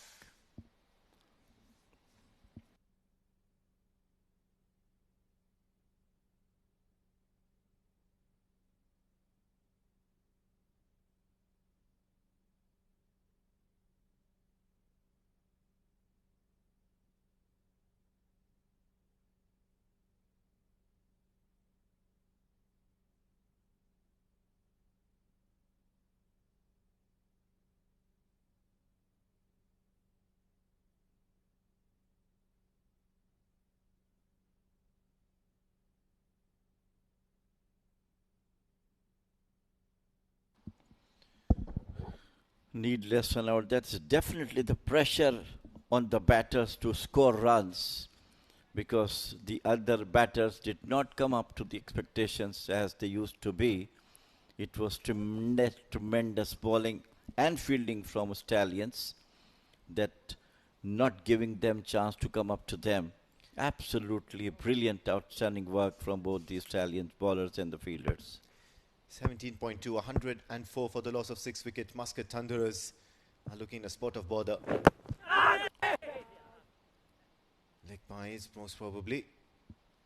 Samesh Srivastav gets to the other end, and that shall allow Siddharth Bukapatnam to now control proceedings here. Fun story. At the toss, I did ask Jatinder Singh, captain of Muscat Thunderers, that why would, you know, his middle order is complaining that they are not getting a chance to bat. Little did I know that this is how it's going to happen. Look at that push towards the covers. Siddharth Bukapatnam, a handy batter. Samesh Srivastav too can use the long handle a little bit. Well, this is the right time for both of them to use the long handle. Maybe a couple of maximums, couple of boundaries will give a good total for them to defend. You're looking for some entertainment, Jamil Sahab, aren't you? Yes. Why not? This is Oman D20 powered by Fancode. There's entertainment always around the corner here. Samesh Srivastav and Siddharth Bukapatnam, two fresh faces out there in the center. They need to amass a score. Just like that, Samesh Srivastav delivering towards the leg side, making sure he gets underneath the ball and gets enough elevation. And along with elevation, what he did was pack it with a punch. Maximum here to the name of Samesh Srivastav. Absolutely. Look at that one. Effortless, just putting his foot down, roll the batter over to the ball. It was a maximum, maybe about 80 to 90 meters down to the square leg boundary. As I mentioned you, he can do that. And he has done it in a couple of matches I have seen. So time has come to deliver. Apart from that, you know, he's mesmerizing like a spinner also. Today, we'll have to see how he's going to exploit his, what you call, leg spinners and variations with a low total they have done. Absolute champion, Samesh Srivastav, especially when it comes to showing his skill with the ball in hand, and an absolute character as well. A fun character to watch on your screens, to experience. Farman now. Brilliant comeback. targeting the stumps, but look at the running between the wickets. Siddharth Mukherjee and Samesh Srivastav running that first one hard, looking for the second, but not going to be getting it. In the end, it's only a single to Samesh Srivastav. So 18 gone. Muscat Thunderers are 113 for the loss of 6.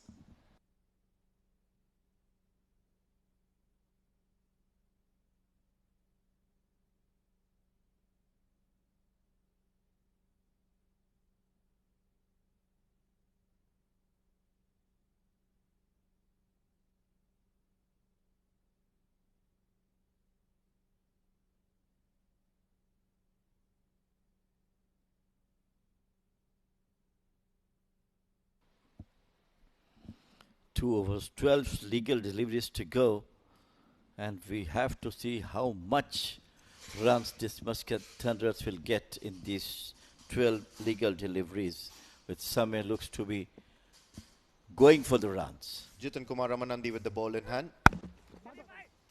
Trying to bowl that penultimate over. Have a look at that. Running that first one hard and running the second one on the overthrow. Is this going to be a dismissal here? Umpire Zaman Qureshi shakes his head. He doesn't even want to go for the referral. Oh no, now he decides to go for the referral. But I think Samir has made his ground. So this is brilliant commitment in taking that extra run on the overthrow.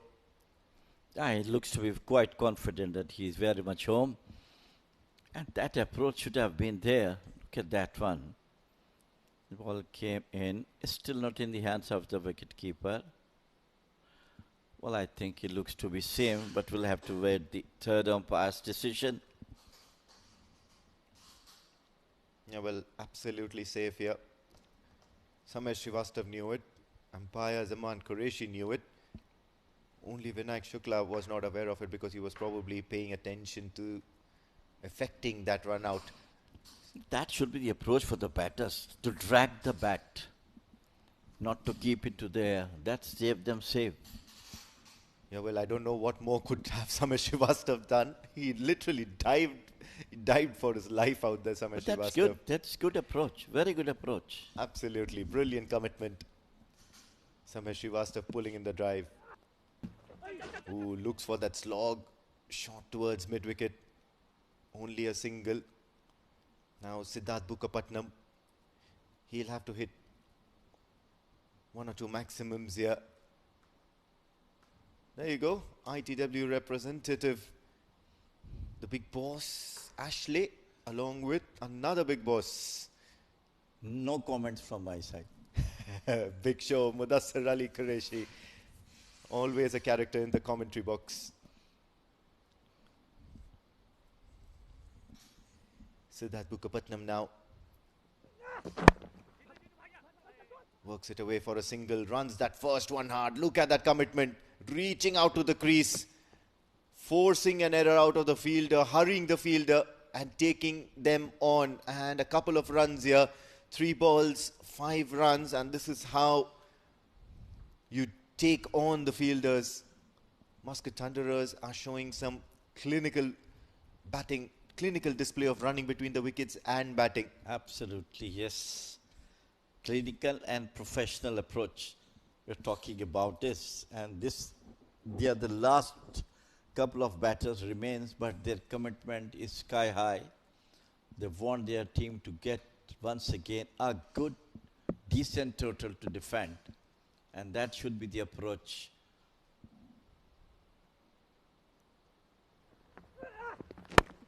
Oh, this time he's hoiked it. The fielder not being able to stop.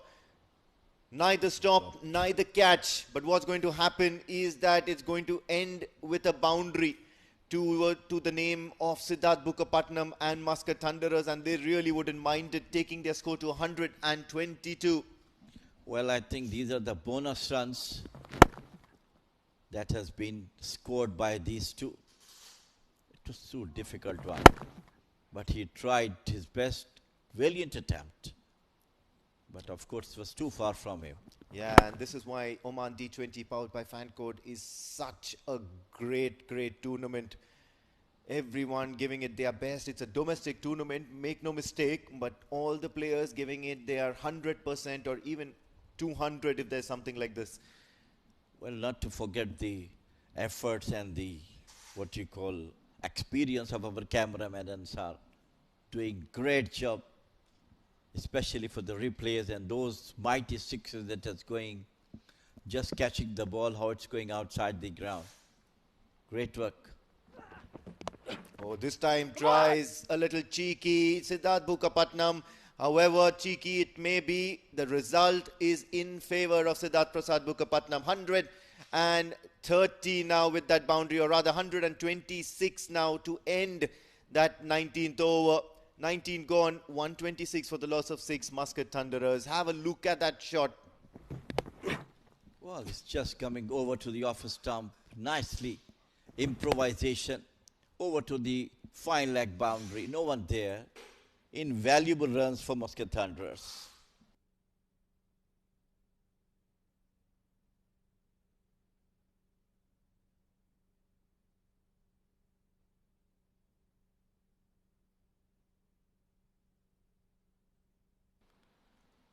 Very, very fruitful and important partnership between Samay and Siddharth.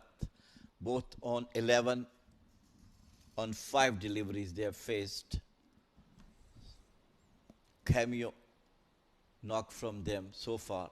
Still last over to go, and it's to be bowled by none other than Hasnain Shah.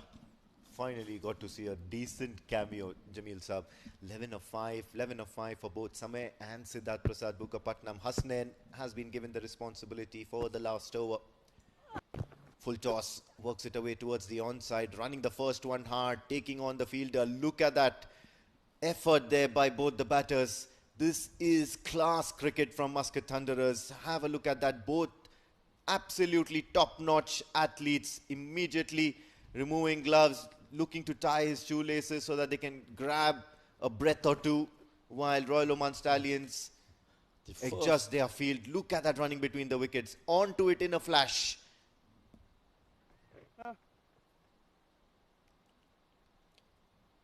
Two runs here. They'll have to plug the gaps, Royal Oman Stallions.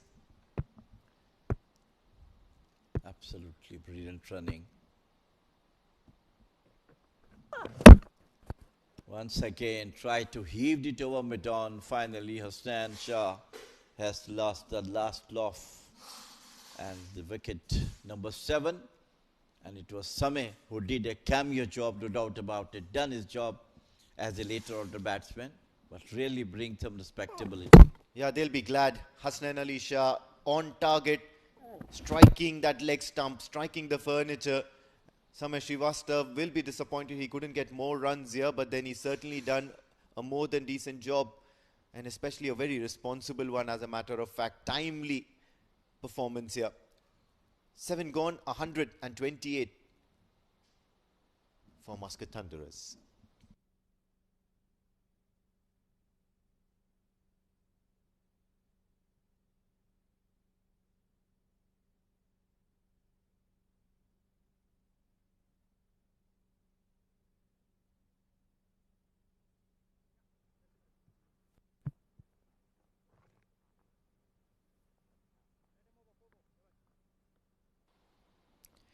Just when you thought Muscat Thunderers would be bundled out, or rather be left stranded to a subpar total, they are on 128.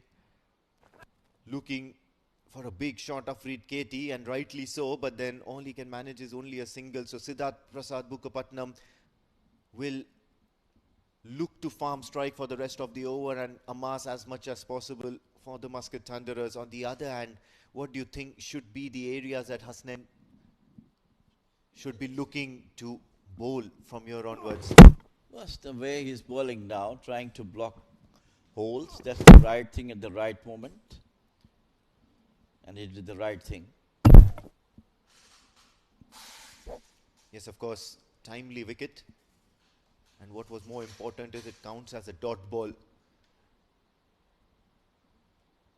In the last over, these are the things that would actually matter the most. Hasnain is an experienced bowler. He knows what to do in the last 3 deliveries. First of all, avoiding any wide. And then, of course, the last 3 deliveries into the block hole.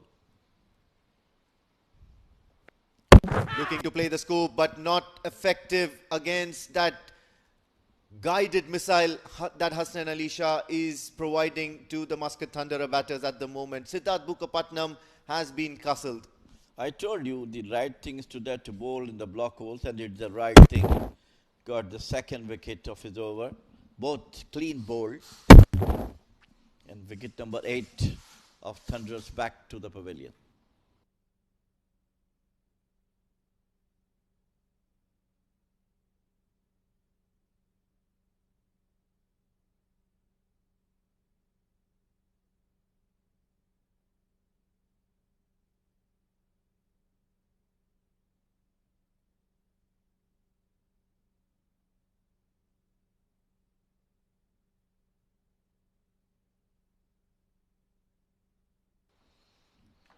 All credit goes to the Royal Stallions. I mean, they have done a commendable job, especially the skipper leading the team from the front, not letting the batters to come on to them, knowing that Jatinder Singh, one of the prolific run getters, are there. And then it was Jay Odedra also. He also played well. They just commanded that one finally. They just put pressure on the Muscat Thunderers batters with their excellent fielding and bowling. Yeah, picking wickets at regular intervals. Ashish Odedra, Jatinder Singh, both looking very dangerous. And then, of course, there was that stellar or steady partnership by Dafidar as well, looking to hoik it over. Look at that run. This is absolute comedy in between. Going to be run out now. Jay Chelavada was probably ball watching after he missed that shot. All he needed to do was go for that single because the partner had responded. Have a look at that. Yeah, it was just he didn't look at the non-strikers and could have been a single. But anyhow, it was just missed. Both of them that just come down to handshake with the Jay at the striker's end. Wicket number 9. 129 for 9. The last legal delivery has to be bowled by Hasnain Shah.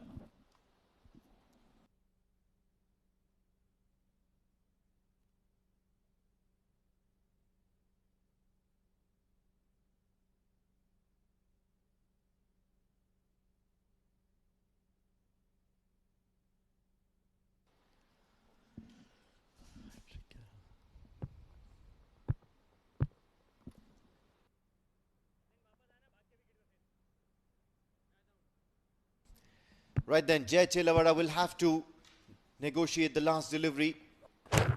And he avoids the team hat-trick. But no, I think he's got it because Hasnain Ali Shah is celebrating. It's a wicket to his name. It will be written in the books for a 4-for in this game against the Muscat Thunderers. What a performance here by the speedster Hasnain Ali Shah. 3 for 21 is what he has got from his 4 overs. Look at this. Getting a faintest of edges. And then celebrating, umpire raising his finger, confirming that this is a wicket to his name. So Jay Chelavada has to make his way back, and the figures shall read that Muscat Thunderers are all out in their 20 overs for 129, which only means that the Royal Oman Stallions have a task cut out for themselves, and that is to chase down a target of 130. Well, absolutely outstanding performance from the Stallions. It's 130, of course, but I'm telling you one thing, that it will be another crunch game. I had definitely Muscat Thunder. They have those ability to come back onto the game with their brilliant bowling and, of course, brilliant fielding. But we'll have to see what going to be have in the next session when Muscat Thunders is going to bowl. 129 all out in 20 overs. Absolutely brilliant bowling from Nadeem and Hasnain Shah.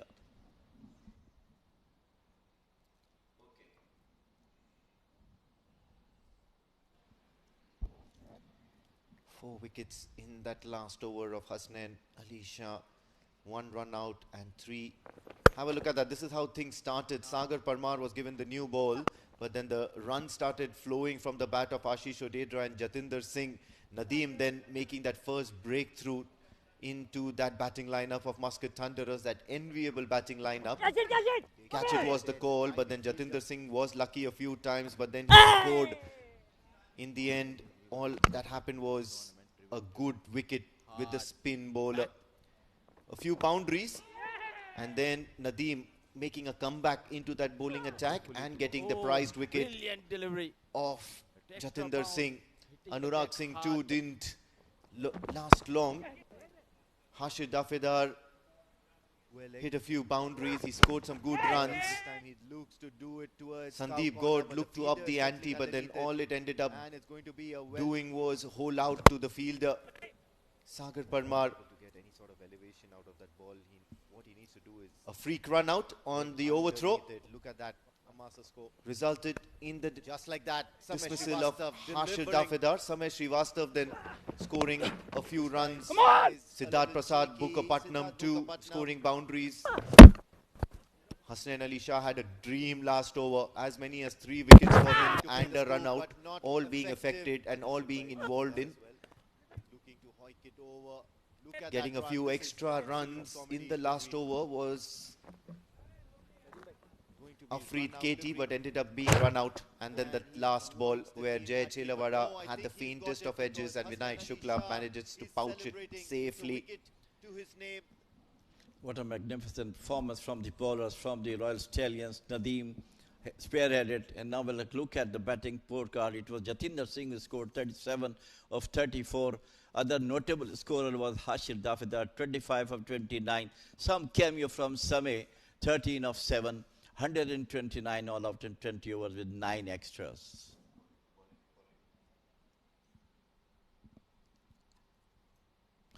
Well, to go for the bowling, it was Hasnain who spearheaded the attack with 4 for 21, and it was heavily supported by Mohammad Nadeem, 2 for 19, or Sagar Parmar, 1 for 18, and Jitin Kumar, 1 for 27. Absolutely outstanding performance for the bowling and the fielding of Royal Stallions. So a task cut out for them. With a total of 129, that would only mean that Royal Oman Stallions need 130 runs of their allotted 20 overs. He has timed that one well. Catches the ball straight in. Beautiful ball. Excellent. Yes, it is.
has timed that one well. Catches the ball straight in. Beautiful ball. Edge the way. Yes, it is.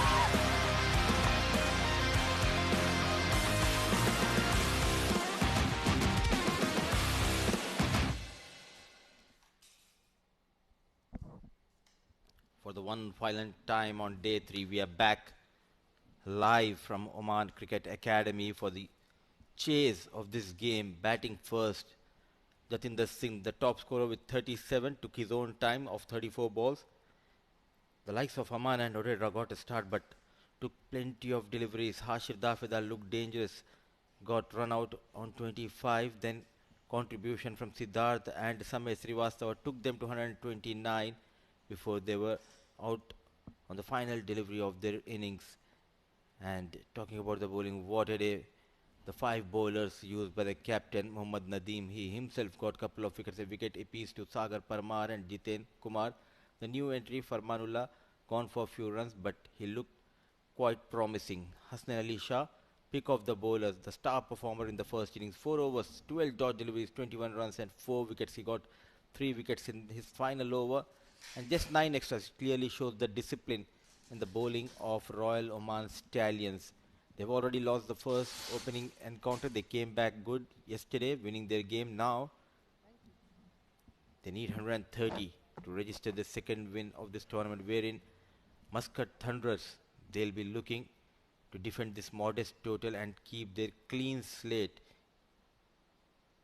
The ongoing Oman D20 2025. Just the right time to introduce my co-commentator Pranav Mehta joins me. Good evening, Pranav. And we are all in readiness. 129 is the total. In fact, 130 is the target for Royal Oman Stallions, USA. Thank you very much, Mudiba. Very good evening to everyone watching this live visuals from the Oman Cricket Academy. This is going to be a thriller of a contest because Muscat Thunderers, the side that we know, is going to be fighting and fighting hard. Yes, they are up against a very good quality batting side. He's waiting for the catch in the slips. Jatinder Singh, I beg your pardon. Sliding down the leg. It's going to be a quick single. Oh, a little bit of a mix-up. Could have been curtains. Vio Prakash and Anshuman Prasanna. And the man who was in danger was Anshuman Prasanna. This is going to be very interesting. Very, very interesting. Especially the way they get into the chase. Because what we have witnessed previously in the tournament is that every time the side has taken it lightly, the chase has got tough. Oh, absolutely, Pranav. And especially when you talk about those cautious start, chasing a modest total. One of these two batters, they need to be aggressive. Play your natural game, play those big shots, aerial shots. We have seen Anshuman, the growth of and the rise of Anshuman in this region. And look at the field setup. Fine leg, short mid-wicket and mid-on. Inside 30-yard circle, there is a deep square leg towards that leg side.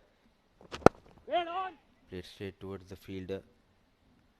Yes, we have seen a lot of Anshuman in the last couple of seasons, but the first time I'm watching Ved Prakash.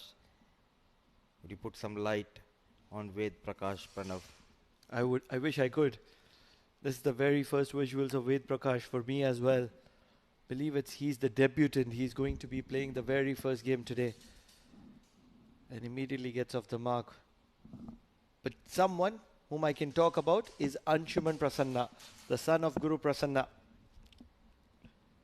And that's the tagline. I like the way you introduce him. There's a reason I do that.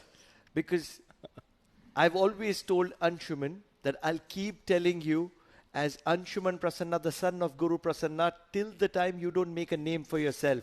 And I really want him to shine and shine big. Yes, he has a man of the match or maybe 2 man of the matches behind his back, but he's not arrived yet. I want him to get amongst the runs, big runs, just like Jatinder Singh. And nothing wrong in it. If Absolutely. you call him son of Guru Prasanna, because his father put a lot of hard work and a lot of sacrifice behind making Anshuman what he is today. And the most important factor, I'm sorry to cut you through, but the most important factor is that as a father, you're proud to be called by your son, right? As a father of your son. And that's a pride feeling. And that's something that I want to see in the eyes of Guru. Because till date, with the standard which Guru set here for a very long time, his availability, he's still recognized as the prime figure of the Prasanna family. What a delivery. Straight as an arrow, quick single, two very young and very athletic runners between the wicket, and they are making it count here. Such a small place, but so many stories. Whenever I come to Oman, I hear something new story coming from Pranav Mehta. That is the reason I enjoy my every visit to Oman. It's not only about cricket, but it also about the people around you, the positive energy which you get in the comm box, the amount of support we get from the local lads. Thanks a lot, Pranav. The pleasure is all ours. It's all about the vibe that you bring into Oman, and we'll talk more about that. First over done, just 2 runs for Royal Oman Stallions. It's a slow start for them.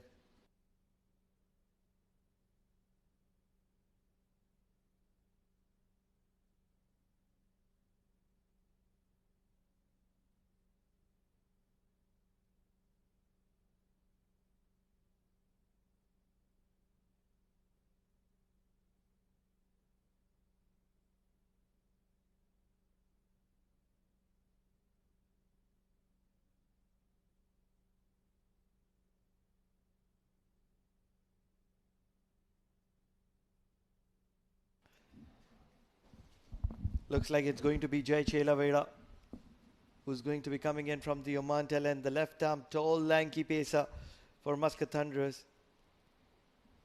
The last time I saw his team being disappointed for his misfield at probably third. And today is a new day. He has an opportunity to dancing down the track, and no chance whatsoever, no room for the young Anshuman Prasanna. It's an opportunity for Jai Chelaveda to impress his teammates with a spell that is going to be standing out, going to be taking Muscat Thunderers across. I like the way these boys comes out. Whether they post 180 or even 110, there's always the smile on the face of each and every one, the players involved on the field of Muscat Thunderers. No tensed faces. They like to enjoy their game. They like to give their best in the air, lofted. And Jatinder Singh makes no mistake. The early breakthrough has been provided by Jay, the tall left arm quickie, getting better of young Anshuman. The pressure created by Munis Ansari has been capitalized by Jai Chelaveda. Whether it's a foot fault or not, we will know in due course. But Jatinder Singh doesn't drop many. The thigh five comes into the celebration. He is recognized for his celebration. The umpire has held on to Anshuman Prasanna. Asked him to wait. Just wants to verify something. Probably it's the foot fault. Criminal, isn't it? In this format especially. In any format rather. Absolutely. That too when you get a wicket and someone like top order batters and Anshuman still waiting. Is everything fine? We need to check this. This is going to be touch and go. Ooh. This is going to be touch and go. The first point of impact is the point of consideration. It's not the final point. I feel he's okay, but the bat is in the middle. We'll probably need another angle. That's the point of consideration. And I feel that probably something might be behind the line because we don't have the visuals. It's touch and go. It's a hot knife on the cheese. Now, when you don't have the clear visuals, the benefit of doubt should be Going towards the bowler or the batsman? Benefit of doubt always goes towards the batsman, but this is a case of soft signal. The soft signal is that the batsman has been caught. It's an unsaid soft signal. So unless and until there is a clear evidence, because the umpire hasn't given a no ball, so he is in doubt. So in this case, the benefit will go to the bowler. Some advantage of doing some umpiring courses, being a certified level 1 umpire. A long stride before releasing the ball. Yes, from this angle it's really tough, but oh, it's not out. He survives. Young Prasanna lives for yet another day here at Oman Cricket Academy. Anshuman Prasanna will be thanking the Almighty. He has another life.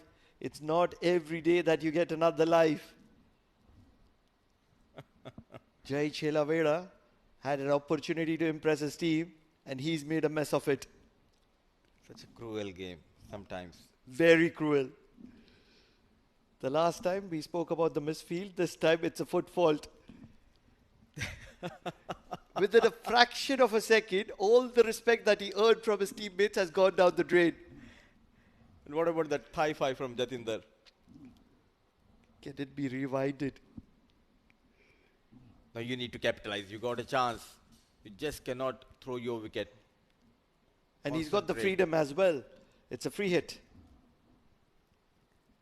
Things are not going in his way. Jay was a bit sluggish in the field in the previous game. Now, marginal error. Big shot to deep square leg, only a single.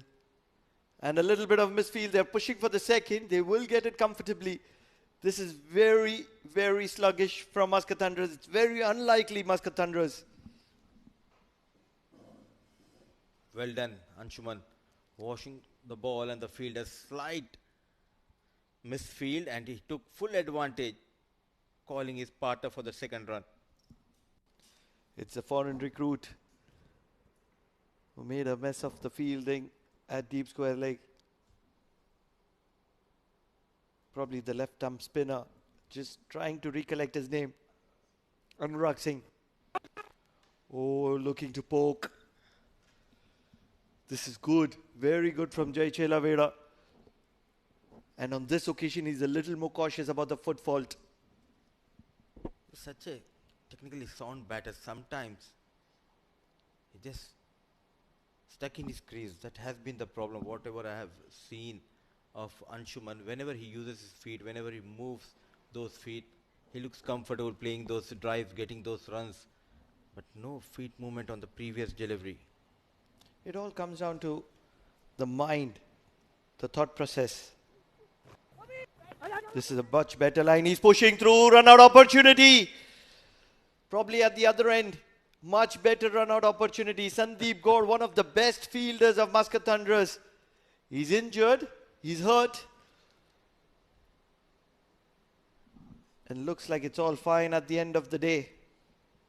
What an effort. A quick single taking on Sandeep Gaur. Look at that. Clean pickup and oh, just misses those stumps by millimeters. He survives again. He's living dangerously at the moment. A cat has nine lives at the moment. Anshuman Prasanna is living on his third. Ved Prakash. A golden opportunity for Ved Prakash. That too playing for a team like Royal Oman Stallions, and you got an opportunity top of the order. You need to grab this opportunity with both the hands, get those runs. You're just chasing a modest total of 130, ample of time. Need a wicket here, Muscat Thunderers. Big swing. Good late movement for Jayo. They need to produce a wicket. Can they pull the rabbit out of the hat? Created a chance on the very first ball of this over. That overstepping, not helping the cause of Jay and Muscat Thunderers. A new combination, Ved Prakash and Anshuman at top of the order. In all fairness, we want to see a close game, and for that to happen, Muscat Thunderers will have to pick up a few wickets here to create pressure on Royal Oman Stallions because they haven't got much. It's an over which has been going on forever. So 2 overs done.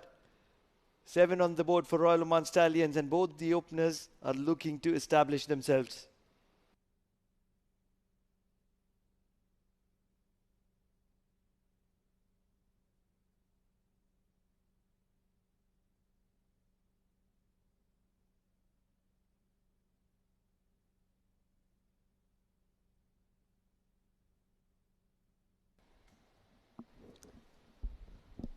The old war horse, which was recruited from Madhya Pradesh probably 15 years ago, is still into the battle, and it's still fighting a battle here at the Oman Cricket Academy. Still searching for that first boundary. The champion stuff. Every dot delivery will build that pressure on these two batters. And Munis Ansari,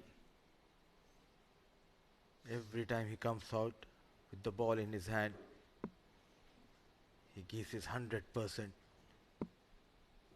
He had a great outing in the previous game, getting 3 wickets. Very watchful with Prakash. It's only a matter of time that one of these two batters decide to cut loose. We already know that Anshuman Prasanna was getting a little rusty in the previous over, trying to play a big shot, was caught at short mid wicket by Jatinder Singh. Although he did survive because of that no ball of Jai. Here it is Ved Prakash. Bowling a very tight line as Monis Ansari. What do you do to get Monis Ansari off his line? Especially at this young age for Anshuman and someone like Ved Prakash who is new to this team, and if I'm not wrong, he's playing his first game at this venue, I believe. It won't be easy for them to take on Munis Ansari because that name is enough to put that pressure on the youngsters. A back foot punch, slight misfield, Anurag Singh. A single has been taken.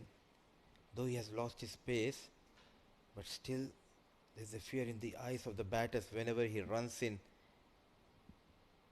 And whenever the ball comes out of his hand, they're not sure whether it will be a lethal Yorker or back of length delivery. Putting all his experience, Munis Ansari, not giving an inch to the batters to free their arms.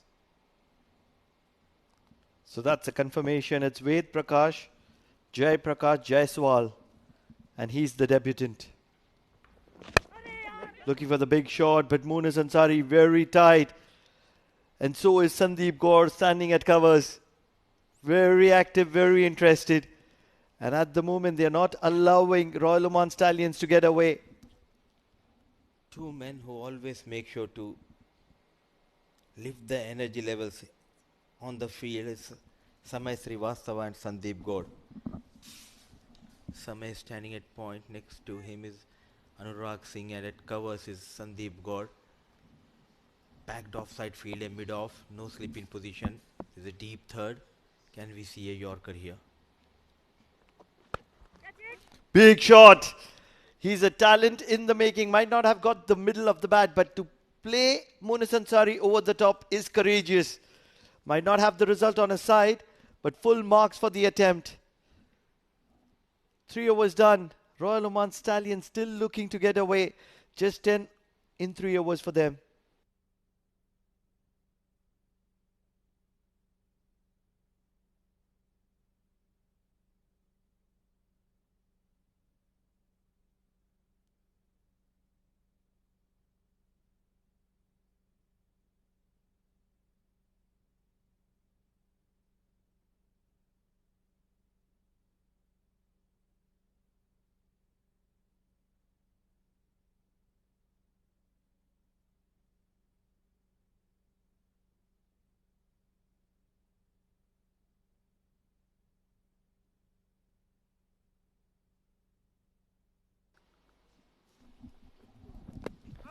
Oh, sliding down the leg probably.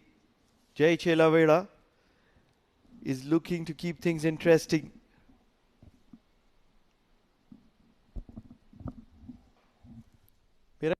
मेरा नहीं है.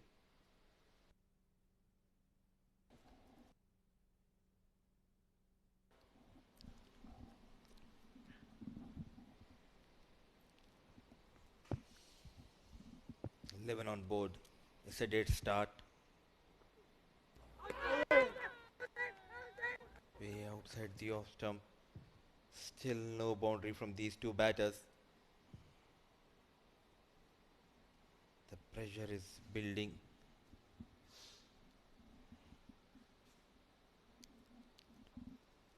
Jay Chelaveda. He's one of those extreme bowlers. On his day, he's incredible. On other days, you just don't want to be talking about him. Cut. Just short of Samay Srivastava. Got excited there, Pranav. It was cut hard, it was in the air, but not able to find the gap. And for Samay Srivastava, it just fell short of Samay. Fell short of time? Not really. He's counting on his time at the moment is Anshuman Prasanna. Needs something to be in his favour at the moment. He can very well get to 60, probably 70 and get a man of the match here. Whether he chooses to do that or chooses to get a quick fire 30, 35, 40 and effect the bigger picture stating that I have arrived at this stage. That is going to be the difference between the character of this batter. And I really want the second later to happen to him. You're putting him under pressure. He can't hear me. Once he goes back, for sure, he'll have a look at his innings. But correct me if I'm wrong. That's the generic expectation from any youngster. Looking for a big shot, probably a little bit of an inside edge. Or was it sliding down the leg stump? A forced shot, trying to find that boundary. And also, when you see that kind of talent, that is when you have that expectations from that player. And nothing wrong in it. Nowhere near the ball, a wild swing.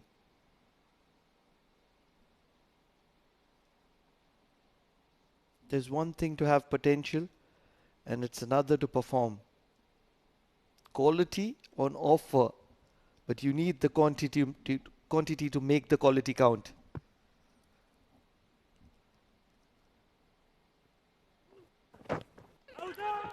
Oh, probably of the thigh pad. This is good keeping by the wicket keeper. 4 overs done and Royal Oman Stallions have probably gone into the shell. Just 12 runs on the board without losing a wicket.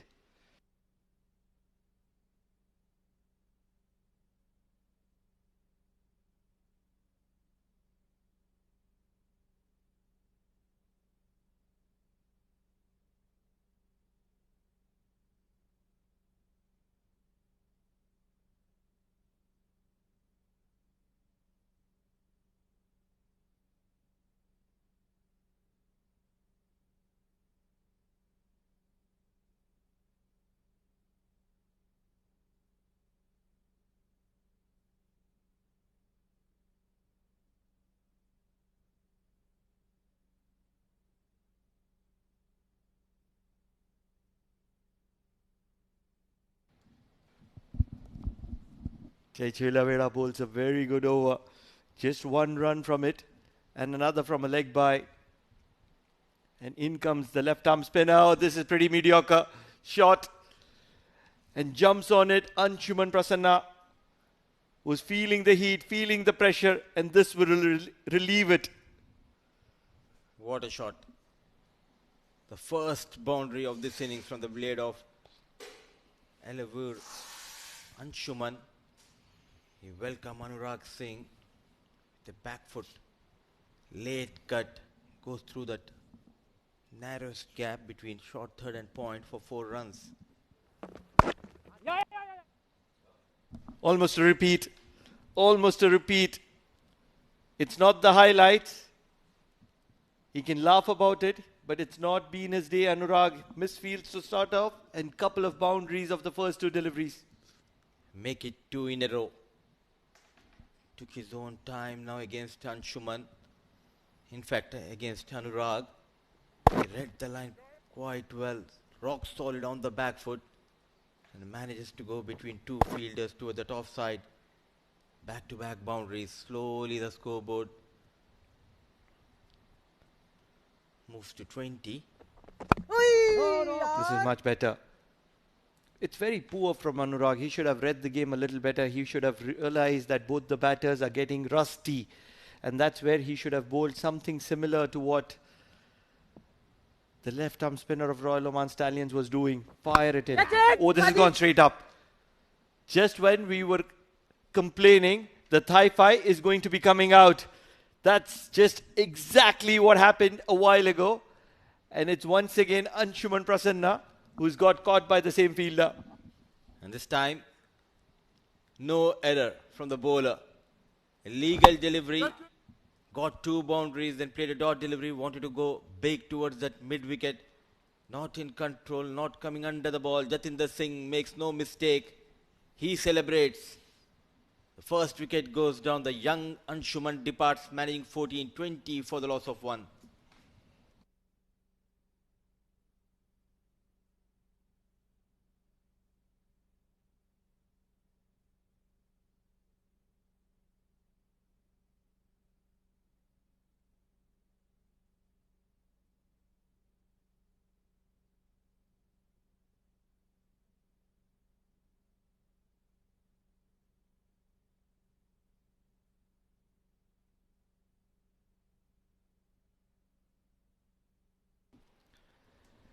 Junaid comes to the middle. On the fall of Anshuman. And to the credit of Anshuman, many people would be criticizing him for playing 1 shot too many. And in my understanding, he's done the right thing. The intent is what matters in this format. You want horses for courses. Would you criticize Rohit Sharma losing his wickets early? Because that's the need of the format. Yes, in the context of this game, that's not acceptable.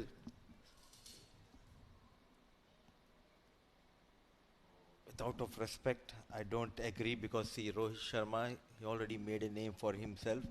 Now he has that license to play that free game and he's the captain, he dictates the term and he has that quality batting. Yes, Royal Oman Stallions also has a quality batting, but Anshuman, he's making his career and he wants to score big to cement his place, to knock the doors of the selectors. And in between, Junaid arrives and in his own fashion, the old late cut, 4 runs off the mark, Junaid.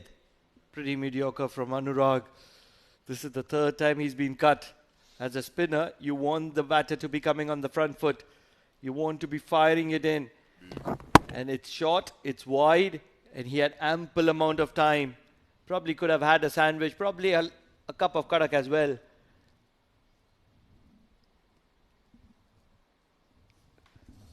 Too late for your likings for a cup of karak? It's never too late in Oman. Much better. Tighter line from Anurag. Needs to learn his lesson and needs to learn his lesson quickly. 5 was done, 24 for the loss of 1.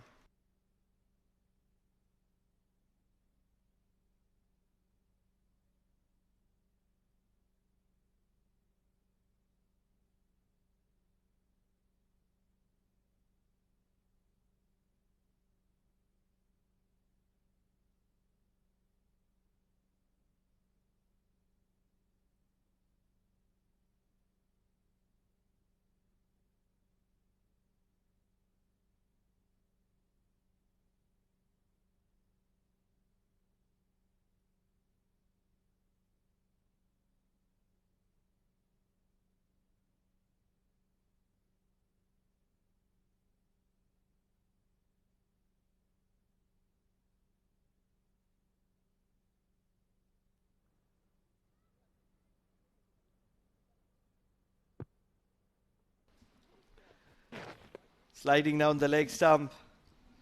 Will be declared as a wide. Very lucky that Ved Prakash didn't get any part of his bat onto that one, or else this could have probably flied to the boundary. And joining me in the com box, it's Amin Wagle. Amin, 25 mixed bag emotions for Royal Oman Stallions. 4 very tight overs, and the final one going for plenty of runs. Yeah, this is a job well done by Muscat Thunderers, and probably shows or stamps some sort of authority here at the Oman Cricket Academy. Ved Prakash Jaiswal and Junaid Khan both now here at the crease. They've just lost Anshuman Prasanna.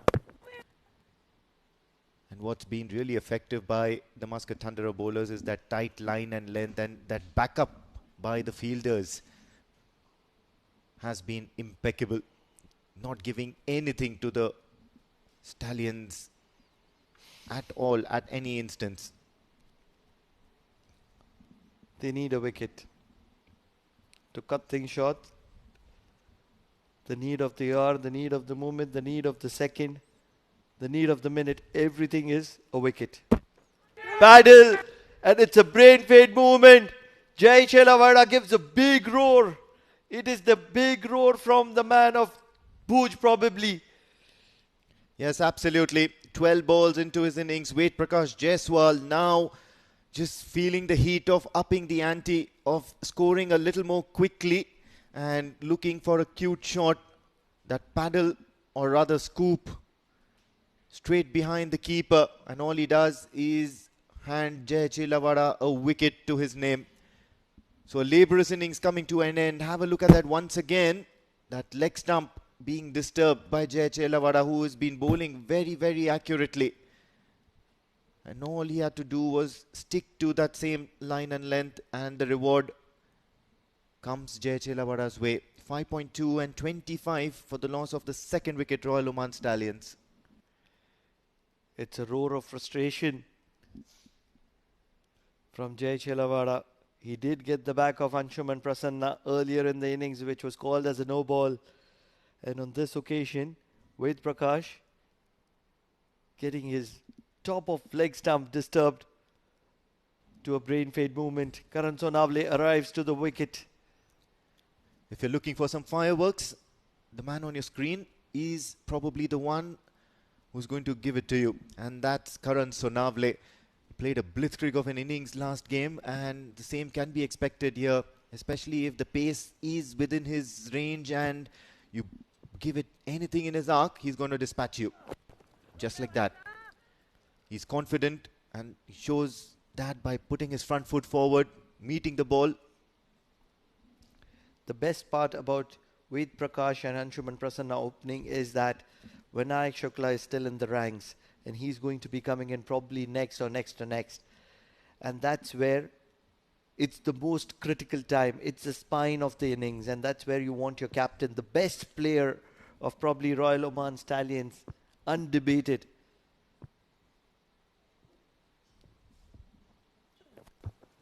Dancing down the track, looking to cut the swing is Karan Sonavle at the moment. Yeah, most certainly is looking to meet Jai Chelavada at the middle. Have a look at that wicket once again. One shot too many, or just a very over-ambitious shot at this stage of the innings, because he's certainly not been in the scheme of things since the start of this Royal Oman Stallions run chase. Ved Prakash Jaiswal fails to impress in this innings at least, but then he's highly rated amongst his teammates. Got a chance to play this game. Karan Sonavle, on the other hand, is the man in form. Full, and this was a very good delivery.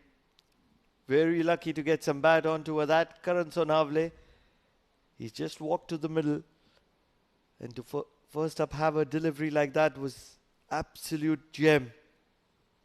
Looks like a very different bowler today, Jai.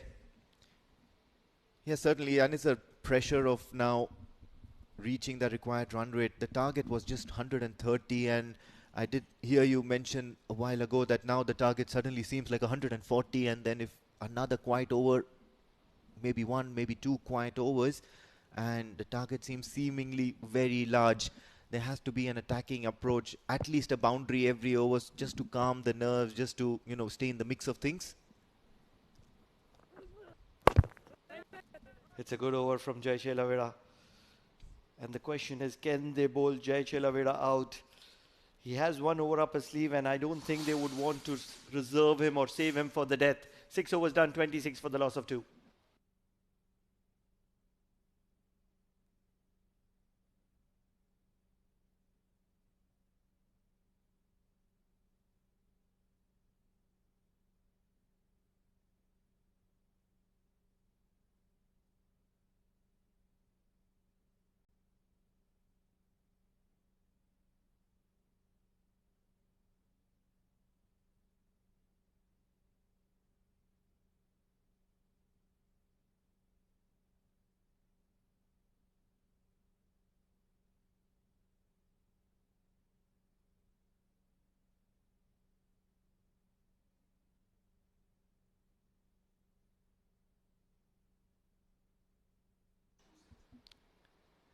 It's going to be really interesting to see if Jai Chelavera is going to be bowling his 4th over, because it would be a very good call if he's bowling his 4th. You don't want to be saving him for the death, but at the moment, Sandeep Gaur. In the air, in the gap. It was the leading edge from the bat of Karan Sonavle. It's a prize wicket. It's a big wicket of Karan Sonavle. They want his back. Yeah, no fielder out there inside that circle in that particular region. Have a look at that. Midon was actually pushed towards the boundary ropes at long on. So he certainly was pretty sure that he's not going to be dismissed, but then it's a very, very tricky sort of a scenario that the Royal Oman Stallions are playing themselves into. This is good. This is something that you get every day from Sandeep Gaur. Keeps things tight. Last innings, I did have a discussion with Jamil Saab, and just somehow feels that since the start of this Oman D20, most of the teams are looking to play in some sort of a template where, you know, you want to settle down, get your eye in, and then go for the big shots once you're in. Oh! Don't really think that I'm a big fan of that kind of a template. I like the template which Yalla Shabab follows, goes all guns blazing from ball number 1. And in the process, mind you, you can get 120 all out like what happened yesterday. But then you can still fight back. On most days, you'll have the opposition in pressure. My thought process is probably about considering 120 all out over an 80 all out. Cuts beats the fielder, so it probably only a single though. There is Soumya Sampath out there in the deep. I would rather prefer 120 all out over a 80 all out based on some rash shots. So you just get your eye in, get about 60 or 70 runs in your team total at the halfway stage, and then after that accelerate, just the way we saw Majis Titans do it in that first game of this season. Reached almost 170. Backing your strengths, backing your pinch hitters to do their thing. You're certainly not an RCB fan. Sliding down the leg, and this poor keeping from Aman Khan. Very mediocre. Should have been collected. Should have been a regular collection for a wicketkeeper of his standards. But instead, Sagar is going to be suggesting 5 wides and a free delivery. Yeah, frustration for Sandeep Gaur. Strays down, but then what actually was a regulation take by the keeper. Aman Khan errs on this. So 4 wides and to already 130. All that pressure built over the last couple of overs. Now in vain. Already out of that power play phase. Karan Sonavle happy to bunt it towards long on for a single. It's almost a roar of desperation. They need a wicket here. They will be discussing who can produce one. Can they bowl Jai Chelavera? His final over. He's been the pick of the bowler so far. Driven well for a dot ball.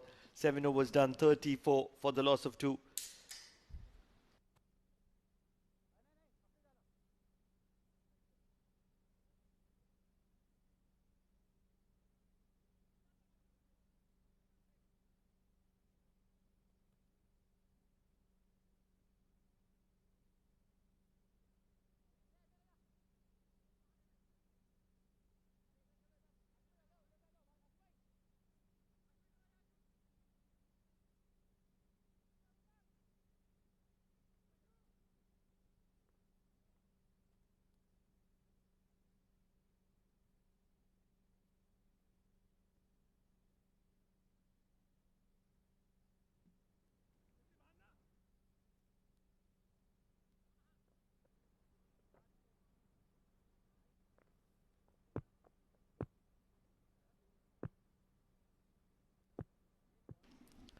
Afreed coming into the attack. This is a very good call. And immediately on the mark is Afreed Katie. Yes, now his first over, Afreed Katie. And very surprising now he's coming after the power play. It's probably because they do sense that Karan Sonavle out there in the middle, and he does have a liking to the pace bowlers, wants to take on the pace bowlers. Afreed Katie, not too much to offer in terms of unorthodox options. He's a genuine pace bowler, looks to bowl normal line and lengths. This is a very good line from Afreed Katie. And to add on to your point, the thing is that Afreed Katie has been used after the power play because of the spread out field. He can go for runs, and in a game like this, when he has a little more protection, he's even more effective. Yes, certainly. Does have that pace, very speedy customer as well. And on his day, he can certainly turn things around. Afreed Katie. Shot, pulled, protection in the deep, not really. It's going to be a boundary, and Afreed Katie is not going to be happy with that kind of an effort in the deep. He took way too long to react. Yes, took some time to come around that particular shot from Karan Sonavle. It's a good, well-deserved boundary. We'll have a look at that replay once again. Have a look at that rocking onto the back foot, and good swivel by Karan Sonavle. Did mention that he can sort of take a liking to the sort of options that Afreed Katie has to offer, the kind of deliveries that Afreed Katie has to offer, and that's a good result for the Royal Oman Stallions. In the modern day cricket, you have to be on your toes even when you're on the boundary line. And the fielder would have learnt it the hard way. He was still starting to accelerate just when the ball passed him. And the dive was only in vain. Hit powerfully as well by Karan Sonavle, and just one makes you want to wonder or just take a recap into his innings a night ago. And he certainly was in some mood here, Karan Sonavle. On the other hand, Junaid Khan now has to get into the act. 5 of 7 seems reasonably quieter than Karan Sonavle. No attacking shot as of now. Very happy to be taking singles. Need to have a wide slip. Probably a fly slip. Angles it away from the left-hander, and that's where there's a big possibility that the short-statured Junaid edges one to the rising delivery of Afreed. Yes, absolutely. And now what Junaid needs to understand is Afreed Katie, as well as any other pacer who's right-arm pacer who's been bowling to Junaid, is looking to go across him as a left-hander. So he needs to start exploring some other options. More often than not, he's looking to play in front of the wicket. Wonderfully struck on the offside. It's only going to be a single. No, not the kind of reward that you would have wanted for a shot like that. 8 overs done, 40 for the loss of 2.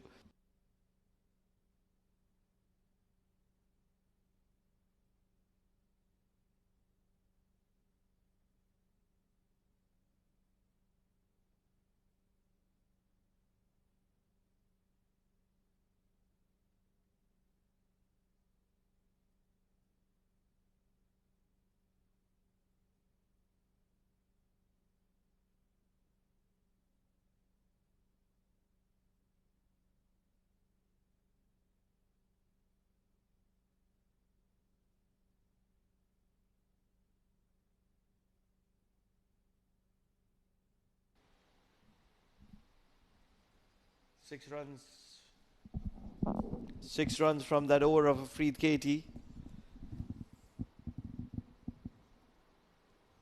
As there is going to be a bowling change from the Oman LNG end. It's going to be Siddharth Mukherjee who comes into the attack.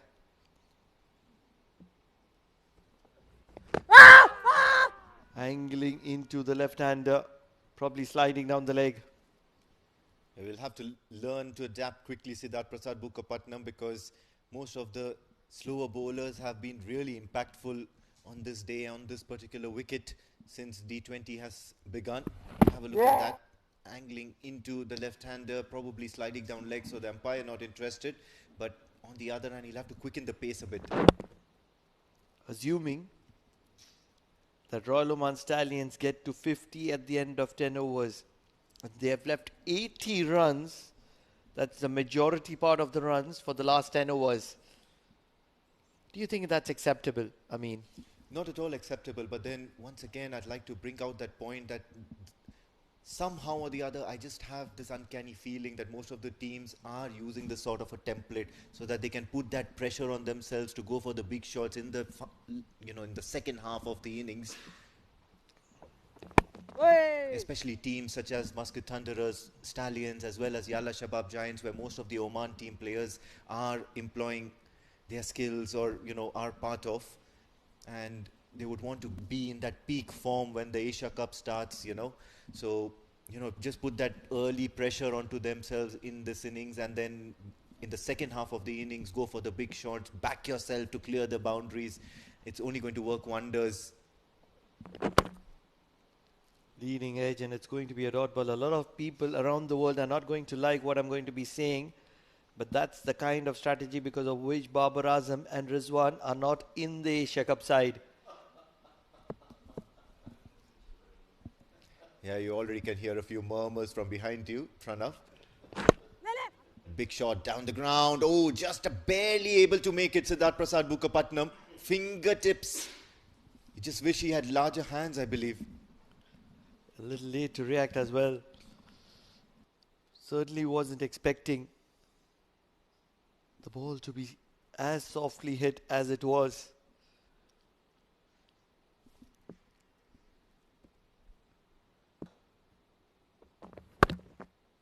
Cut 12, and it's only going to be a single. So just 4 runs from the first over of Siddharth Bukkapatnam. Muscat Thunderers are choking Royal Oman Stallions at the moment. 44 for the loss of 2 at the end of 9.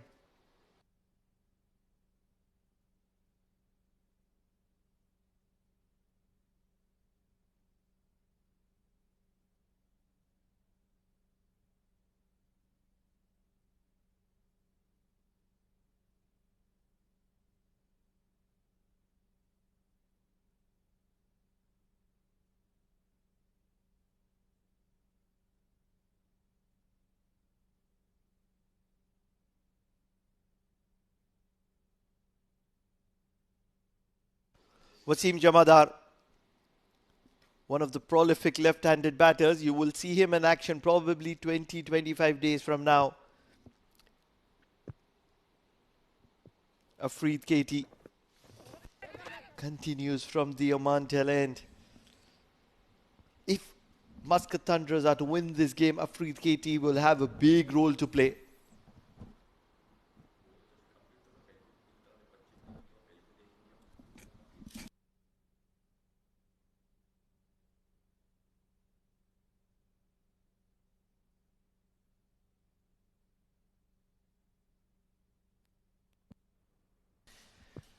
Yeah, had a quiet over. First up, Afreed Katie.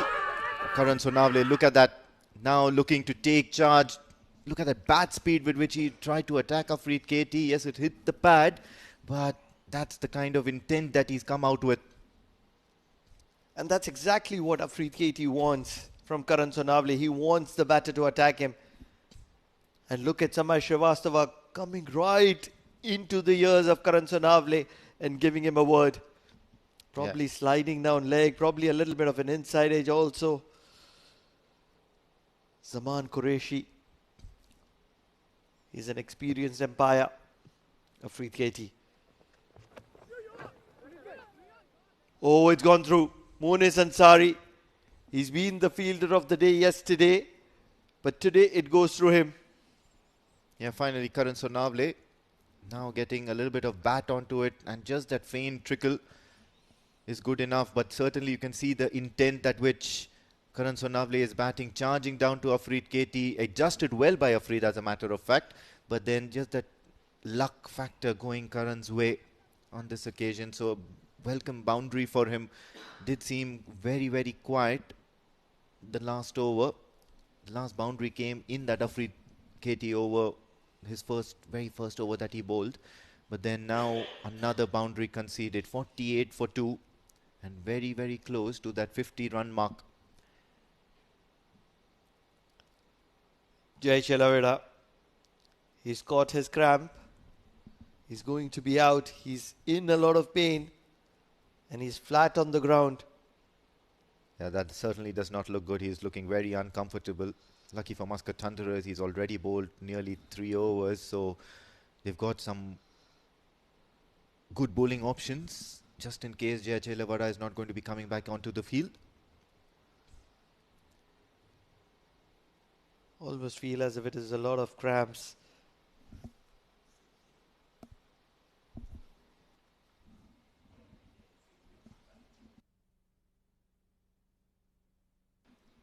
Really have to be appreciating the efforts of Physio Vijay. Always tirelessly working with the players. Oh, slower delivery. Afreed Katie is getting a lot of things right, but the results not in his favor at the moment. This time around, out foxes Karan Sanavle. He was expecting another zippy delivery from Afreed Katie, but he decides to roll his fingers up over the ball and then try a little bit of variation. Came in as a surprise, and look at that extra bit of bounce that he's got off the surface as well. Totally unexpected, especially for a delivery of that sort of pace. Needs a wicket here. Sliding down the leg, probably off the thigh pad. This is well kept from the wicketkeeper. He's keeping well in patches here. I was just about to say that. You've been critical about him, and then now it's all of a sudden he just pulls off a good save. So it's been that sort of a day for Aman Khan. The reason being that the one that he missed off, Sandeep Gaur, that was a regulation take. Nothing deviating the ball. Whereas this ball was deviating. So if this would have gone to the boundary, I would have never blamed him for it. Short, pulled, and it's only going to be a single. So 49 at the halfway stage. It's a game of cat and mouse at the moment because Royal Oman Stallions have to put in their best foot forward in the next 10 overs. And for that to happen, there's going to be a lot of talking that is going to be happening in the break. It's a 10-over mark, 49 for the loss of 2 Royal Oman Stallions, and we'll take a much-needed breather.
At the halfway stage, 10 overs. Royal Oman Stallions chasing a target here, and they're on 49 for the loss of 2 wickets. Ved Prakash Jaiswal has contributed just 4, and Anshuman Prasanna 14 of 19 deliveries. Junaid Ahmed 8 for 13, and Karan Sonavle 15 of 17 are still out there battling it out for the Royal Oman Stallions. 8 extras contributed to that total of 49.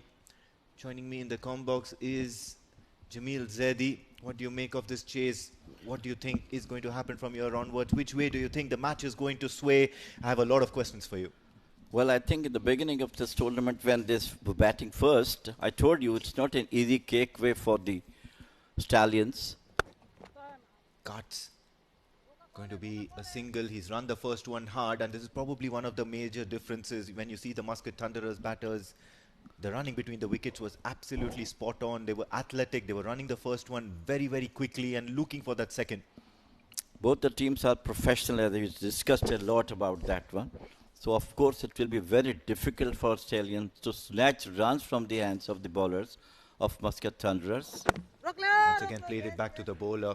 The slower bowlers also, the left arm orthodoxes against the right-handed. These are interesting matchups. So, a lot of high-quality cricketing action here. I'll talk to you after this delivery. Onto the back foot, cuts nicely, but the sweeper is there. If I would have been the captain of Stallions, I would ask my opener batters to come and attack the bowlers. No issues, lose 1 or 2 wickets, but the most pressure that the batters coming to bat has to be gone off once couple of boundaries and cup sixes. Well, that's probably one of the reasons why Karan Sonavle is out there now, because he's been showing that excellent intent of scoring quickly. Have a look at that once again. Cut. He knows there's a fielder out there, but that's my problem, that first run.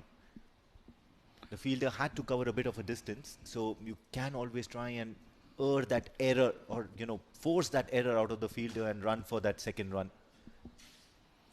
Well, both the batters know each other, especially the fielders are really have energy in that right from the first ball. They have bowled from Thunderers. Everybody is on toes. Big shot now towards the covers, but what an excellent effort by Sandeep Gaud. That was a sure shot, stunning cover drive from the bat of Junaid, but Sandeep Gaud pulls out an excellent bit of fielding. I still have a lot of faith in Samay Srivastava. Once he will come, I'm sure if we got his length and line in the very first over, he will be the dark horse for them. Yeah, absolutely. I was coming to that.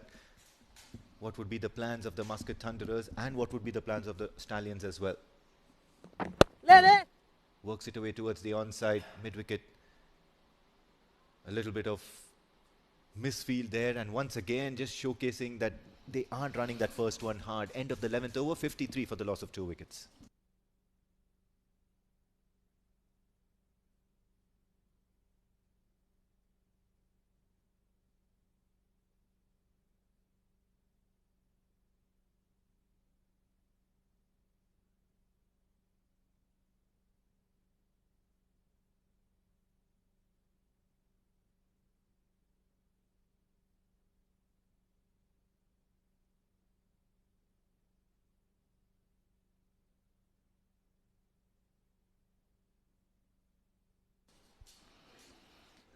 The 11 overs gone, 53 for 2. Things looks to be little harder now for the Stallions to come up that modest target of 130. But again, it's all professionalism, absolute brilliant fielding by Muscat Thunderers and excellent bowling as well.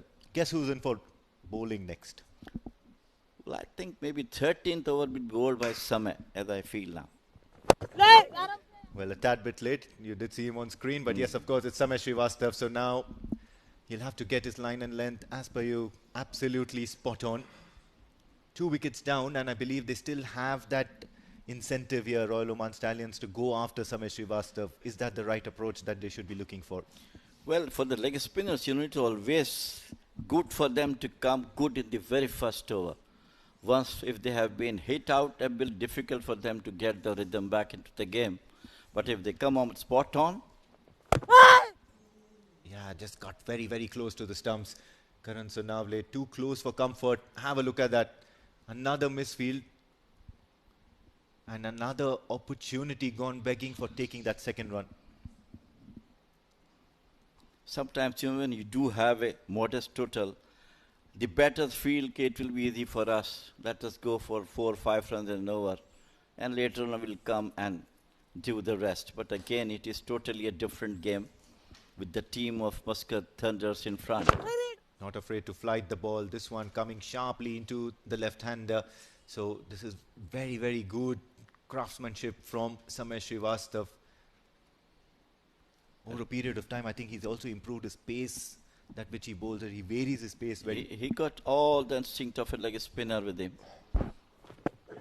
This time right in front, tried to get him out, and he has done it. I told you, he's come bank on target right from the first delivery he bowled, and a very, very crucial wicket for Thunders. Very, very late decision from umpires out there, and it took nearly forever for Samay to understand that yes, he's gotten a wicket. Have a look at that once again, trying to get that ball into the left-hander, impacting him on the off-stump line, and finally realizing that yes, of course, he had all the boxes ticked to give the batter out. Junaid Ahmed will have to walk back into the pavilion for a laborious innings of 11 of 20 deliveries. 55 for 3, Royal Stallions.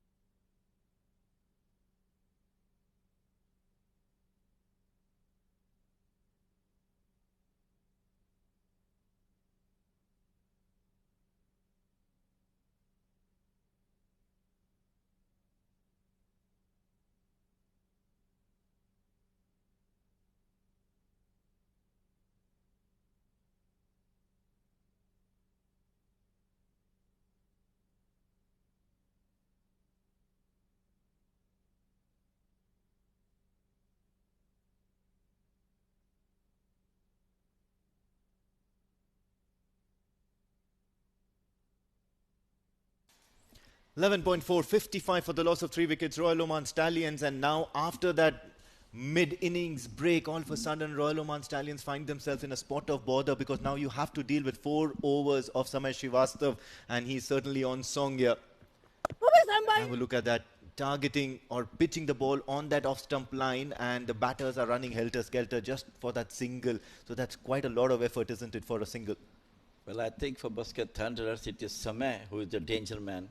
And for Stallions, it is Nadeem, who is a very, very experienced player and know the conditions, as in a lot of time he has been facing those situations as they are facing now. Looks to hit that towards the onside. Hashir Dafidar is out there in the deep, so it's only going to be a single. So that brings an end to the 12th over. Royal Oman Stallions are 57 for the loss of 3.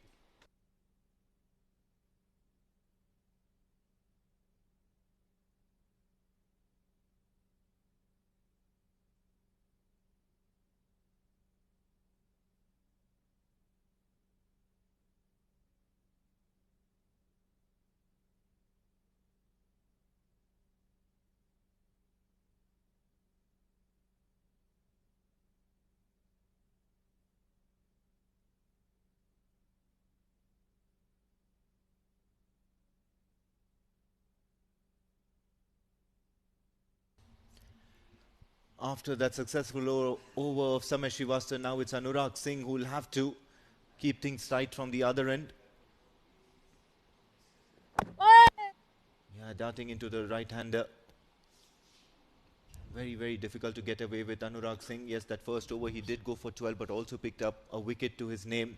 Now, when you know that you've got 4 overs to deal with Samay Srivastav after a particular stage, that would only mean that the openers would have to go for a few runs or to go all guns blazing, isn't it? As I mentioned, it should have been done in the very couple of first, second, 3 overs, but they have been come, I think, to take the thing slower.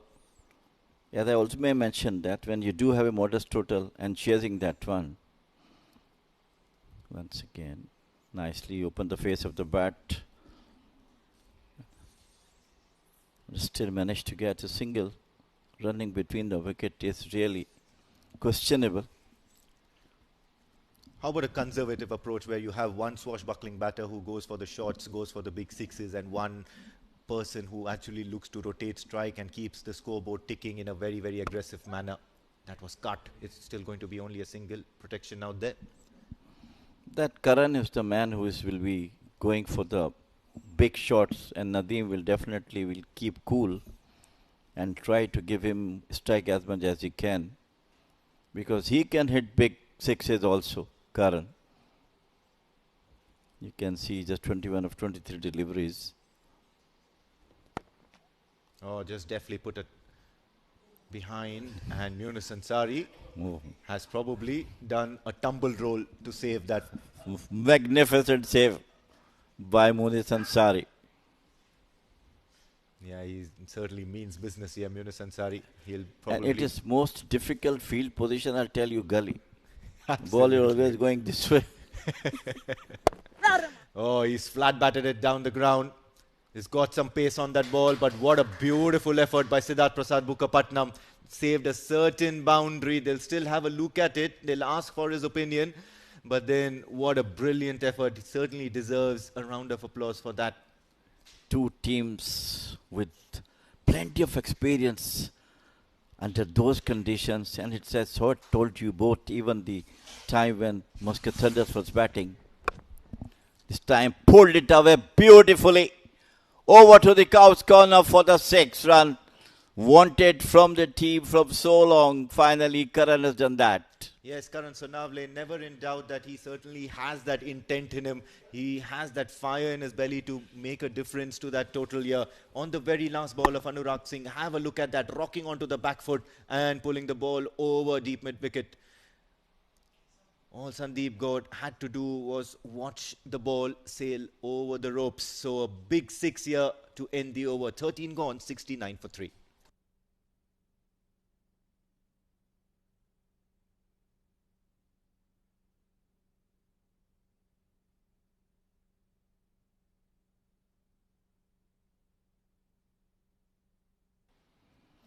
We're discussing about Karan Sonavle. He's the person who can do wonders for his team, where the captain is on the other hand. Cut. He's done it beautifully in between the gap between gully and point. What a wonderful execution of that cut shot. Read Samay Srivastav like a book, Karan Nadeem. It was too short, and he picked the gap nicely between the cover point and gully. Waited for the ball to come. Yeah, have a look at that once again. It was that attractive a shot. You could keep playing it over and over again and admire that sort of an approach by Mohammad Nadeem, realizing that he has gotten a 6. The team has gotten a 6 in that last ball of the over. Immediately utilizing his opportunity here. This time goes for the paddle sweep. Will they run 2? Yes, of course. The response is good from Karan Sonavle. Even better now, because now he's going to run for 3. So a fantastic result here from the first 2 deliveries of Samay Srivastav, as Nadeem first decides to cut ferociously for a boundary and now work the field for 3 runs. This is what experience he has got. I'm sure he must have played so much in those conditions, so many international matches, and he has won sort of them for Oman, going number 5, number 6, scoring about 70, 80 runs. And their last 3 deliveries almost slightly bring the ball into the Royal Stallions camp. Last 3 overs, you've seen a boundary in each one of them, and all of a sudden now 76 for 3 in 13.2. Now all of a sudden the target seems to be somewhere in the range. Yes, taking on the charge, rocking onto the back foot, working it around. They'll have to run the second one also. 4, 3, 2, and that's the result of the first 3 deliveries. Here times come for Samay Srivastav to show all his experience, how he's going to bowl the next 3 deliveries. Not to get runs, at least the singles will be good for him. Yeah, this time he just slows it down a bit. Enough for them to take a single. Now 4, 3, 2, 1. That OCD or the perfectionist in me just loves watching that on an over card. But then, yeah, he's gotten some good runs behind him in this over. Samir Srivastava, one of the better bowlers of Muscat Thunderers.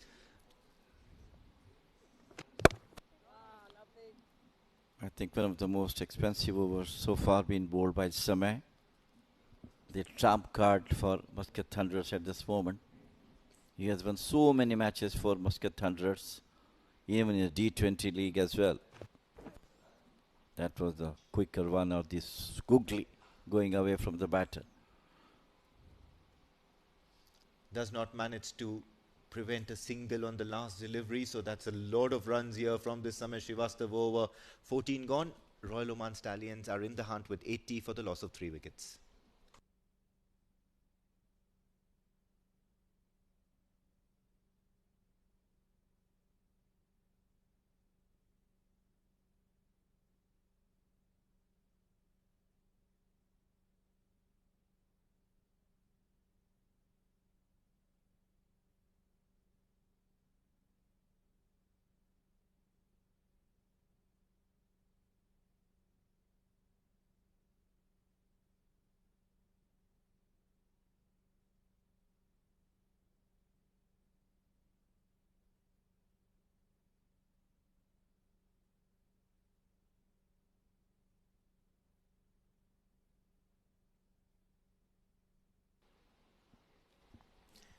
Six overs remaining in this innings of Royal Oman Stallions, and they need around 50 runs now from those 6 overs. 80 for 3 is what they are at the moment. Flighted and guided very, very well. Munis Ansari not able to prevent that second run, so they've run 2 now. A boundary needed every over for the Royal Oman Stallions from here onwards. Well, this man is really superb. Mohammad Nadeem. The paddle sweep, the fierce cut, waited for the ball to come, the last one, opened the face of the bat, got 2 runs, getting the runs at ease at the moment. This time a quicker one, cut off the back foot. Only a single, and they'll be happy with that, Royal Oman Stallions, as far as the runs are coming, so that they inch closer and closer to that target of 130. Siddharth Bukapatnam desperately in search of a wicket, in search of a breakthrough, especially off Mohammad Nadeem, who can be very, very dangerous. Keeps it away from the right-hander, and he's been given a wide. Very good. Rightly judged by the batter. Got 1 run and of course 1 extra ball. Otherwise, when you are in sentiment getting runs, you just go for it. I'll come back to that. Look at that. How's that? How's that, sir? Sir, how's that? Absolutely lost. He's asking for a wide now as well. Over the weekends, we play gully cricket or we play box cricket. And in box cricket, the rule is that if you bowl a wide, you get 2 runs and the ball counts. So the most ideal scenario is that if somebody is bowling a wide, you just let that ball go. Everybody shouting from outside. If it's a wide, you get 2 runs. Don't touch the ball. Big time now. He goes downtown. Still not able to clear that boundary rope the way he was doing it last night. But Karan Sonavle certainly seems to be in the mood.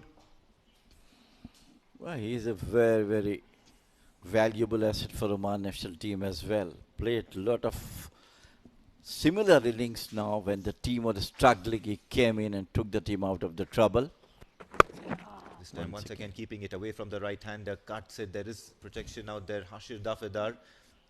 He'll return it back so that Karan Sonavle gets back on strike. 1 ball remaining in the over. This has been fairly quiet over. Do you think Karan Sonavle is going to go for the kill in this last delivery? Well, I think now they seems to be in control of the game. To me, at least from here on, I feel. But Nadeem is there. 15 of just 10 deliveries. This time cuts ferociously. I think he's beaten the fielder. He's done well. The ball will clear the boundary rope. So much needed boundary just when you thought that Karan Sonavle will attack Siddharth Bukapatnam on that last delivery. He does just that. What a way to end the 15th over. Royal Oman Stallions are 90 for the loss of 3 wickets. Onto the back foot. All the time to pick the gap, and he steered it toward the extra cover boundary for 4.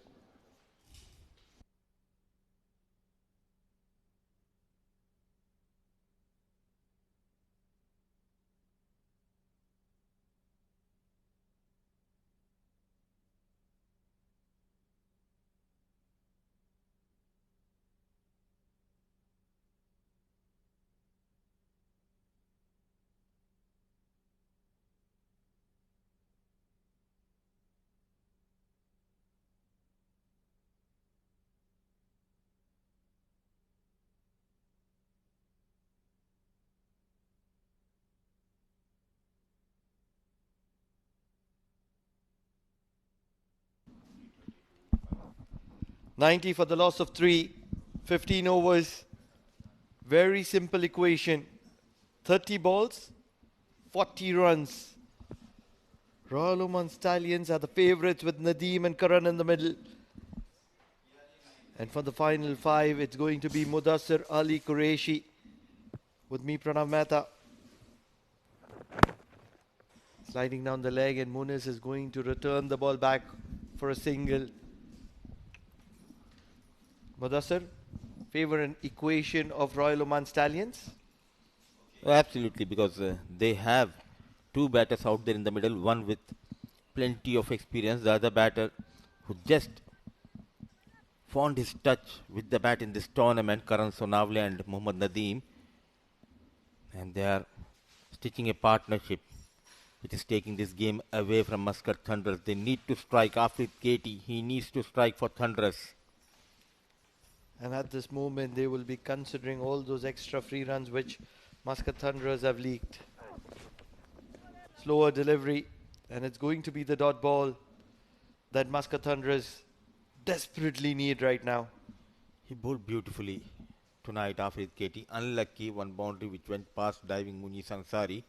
Apart from that, he bowled at the right channel, those suffocating line and lengths, those variations. And what Muscat Thunderers have done with an effort like this is that they've not let their net run rate get disturbed a lot. If they would have gone all guns blazing, they would have gone dancing down the track, in the air. Keeper is not going to have an opportunity. 2 players trying to converge underneath it, both not able to reach it. Took some time. Wicket-keeper Aman Khan. And at the end, just falling short of Aman Khan, and Karan Sonavle survives. What a lethal bouncer from Afrid Katie, surprising Karan Sonavle there. And look at that, Pranav. It was ample of time. It just took fraction of seconds to move from his place, Aman Khan, and that gave an opportunity for Karan Sonavle to continue his knock. What I would have wanted from Aman Khan is to at least put in the full stretch drive. You never know. You never know how much ground you can cover. And we've seen miraculous catches coming into picture. And also, if you want to come into the limelight as a new entry, put that effort, show your skills, win the game for your team, turn the tide of the game by taking a breathtaking catch. And in the meantime, a change of bat for Karan Sonavle. It got damaged. Zaman Qureshi having a close look. And he approves. Yes, he can go for a change of bat there, and in the process, a short little break has been taken.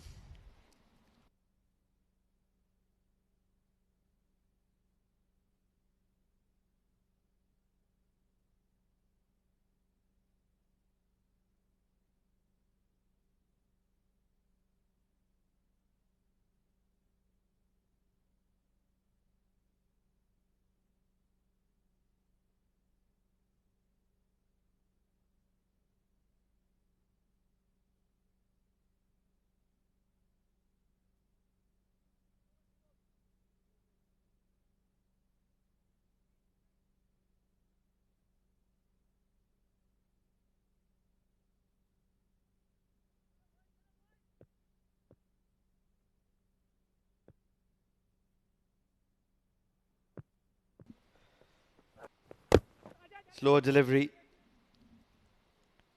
And they'll scamper for a second. The umpire looking at Karan Sonavle running straight from the center of the wicket and immediately having a word.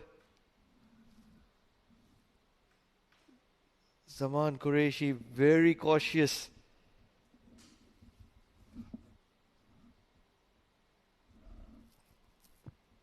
Mohammad Nadeem, 15 of 11. There's going to be a nail biter. Shot pulled. It's traveling and it's in the gap.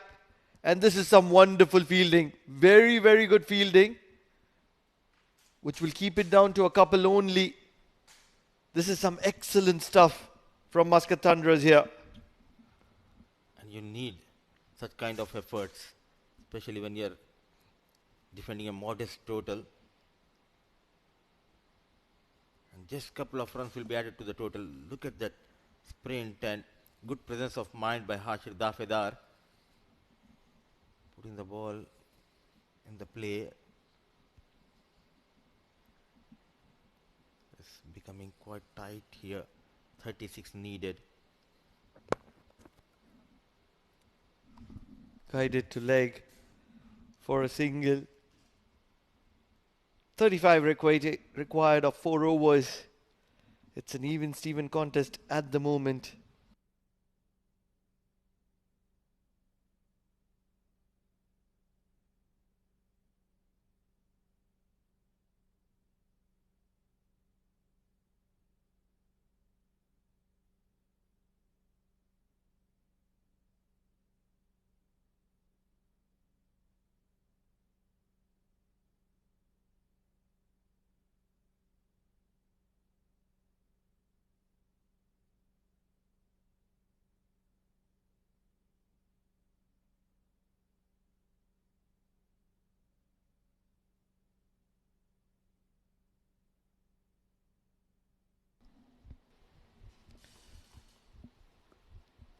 It's going to be the old war horse that is going to be taking charge of the equation. He has 2 overs up his sleeve. Monis Ansari.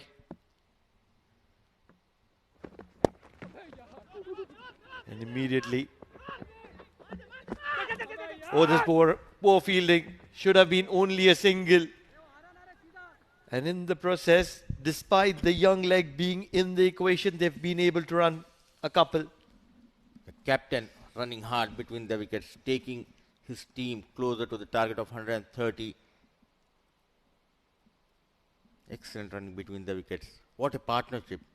A well calculated risk has been taken. Picked from the off stick, and look at the sprint from Nadeem. Straight away he knows there is a chance of a couple of runs.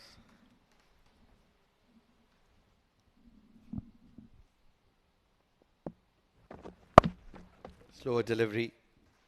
Cut to sweeper for a single.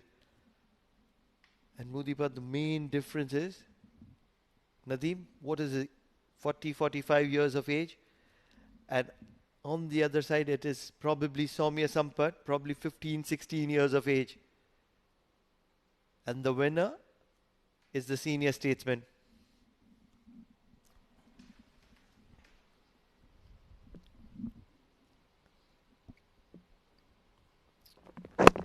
Slower delivery once again. It's going to be a single. He's like a old vintage car, Nadeem.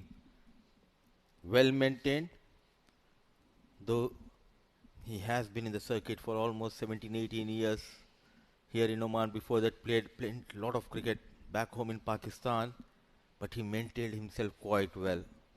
Fit enough to play the shorter format. Running between the wicket has been excellent, and the calmness in his batting, that has been the standout for me so far. Oh, look at that late cut, just a single, and 100 comes up for Royal Oman Stallions. Just 30 more required. They will have sufficient time to do so. 20 deliveries. To maintain a vintage car, you need to have regular oil changes. To maintain the body, you need to have a lot of gym sessions. That is the problem.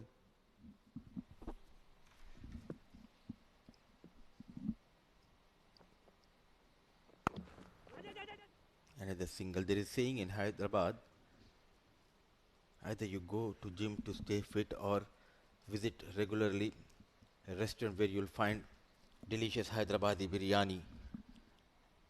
Have Hyderabadi biryani for 3-4 times in a week and you stay fit. All the proteins you need, you can have from Hyderabadi biryani. I'm just out of words at the moment. Just like the entire world watching us right now. And they are in complete disagreement with you. Oh, this is vintage Nadeem. Can he stop it? This is excellent stuff. Sliding to stop at least a couple of runs. But 17 overs gone, 103 for the loss of 3. 27 still required. Don't go anywhere. 9 runs per over. It's anyone's game here at the Oman Cricket Academy.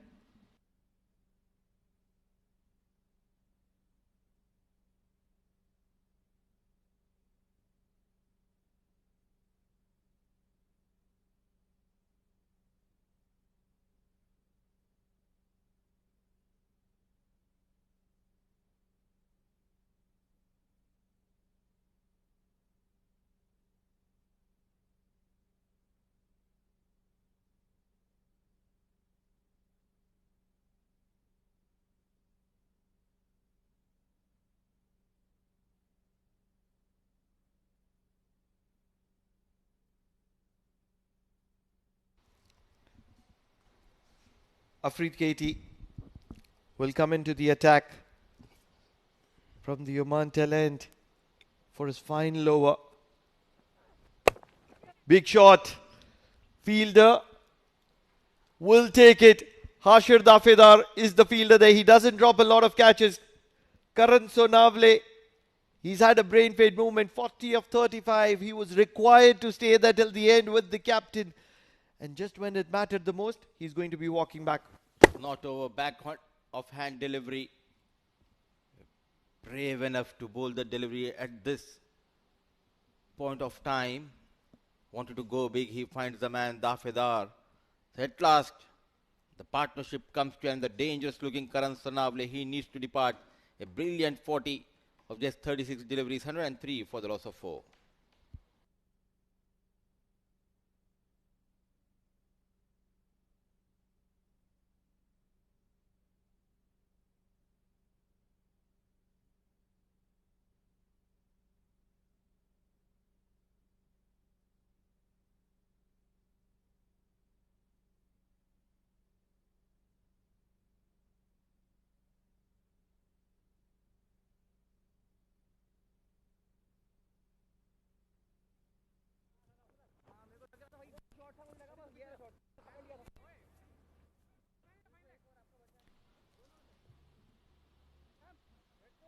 Now this is the 18th over.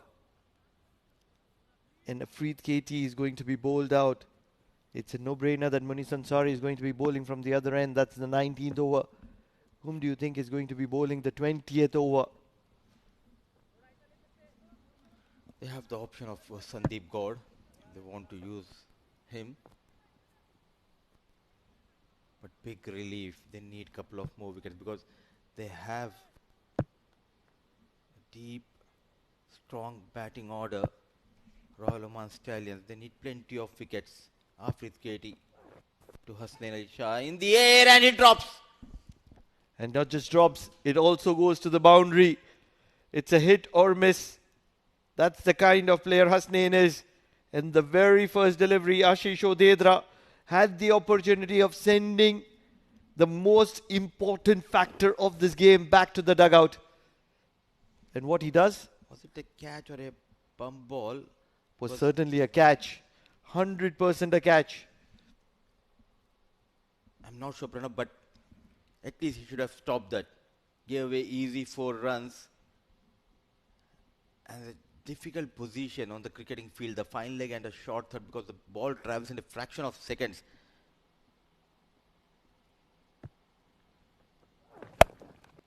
Struck well. If it comes from the bat of Hasnain, it does travel and travel a big distance. right over the media center. That's the power of Hasnain here. He made the difference in the first innings with the ball, getting those 4 wickets. Now he arrives. Got dropped on the very first ball. The next ball, hammered over the long on, out of the park. Hasnain Ali Shah, you beauty, a maximum. Ashish Odedra might have just dropped the match. That is the catch that was required to be taken for Muscat Thunderers to be in the equation, because we call Shakil the little dynamite. He's the little maestro, rather the big maestro. Very destructive. Hasnain uses the long levers to affection. Ruthless. What a hit, Pranav. Under pressure. He was facing his second delivery of his innings. What a shot. Oh, this is incredibly poor from the wicketkeeper. Cannot just believe it that Aman Khan has put in such a mediocre effort here just when his team needed him at the maximum. The crucial time, they're not able to hold on to it. They did all the hard work, the bowlers, the fielders, but when it matters the most, they were not able to hold on to them. The wicketkeeper, the culprit, Aman Khan. It will be interesting to see the replay. 2 catches in 3 balls. A certain opportunity. This is terrible. I'm more than sure that the management is going to be having a very stern word with Aman Khan, because this is unacceptable with the man with gloves. And a big shot. Big shot. It's salt on the wounds of Afreed Katie. He's created 2 opportunities. He's done no wrong. And Hasnain has taken him apart. And what he's done is he's made this game look like a mockery. Way outside the off stump, chased the delivery, deliberately opened the face of the blade, played over that point region, though there was a backward deep point, but still managed to keep it away from Samay Srivastava. What a hit. Just arrived, got quick 16 in 4 deliveries. He spoiled the figure of Afreed KD, and the hopes of Muscat Thunderers are diminishing the way he's getting those runs. It doesn't matter who is going to be bowling the last over, because at the moment 7 balls is too many deliveries for Hasnain to seize this match. He'll have to reload that one, trying to stay out of the arc of Hasnain.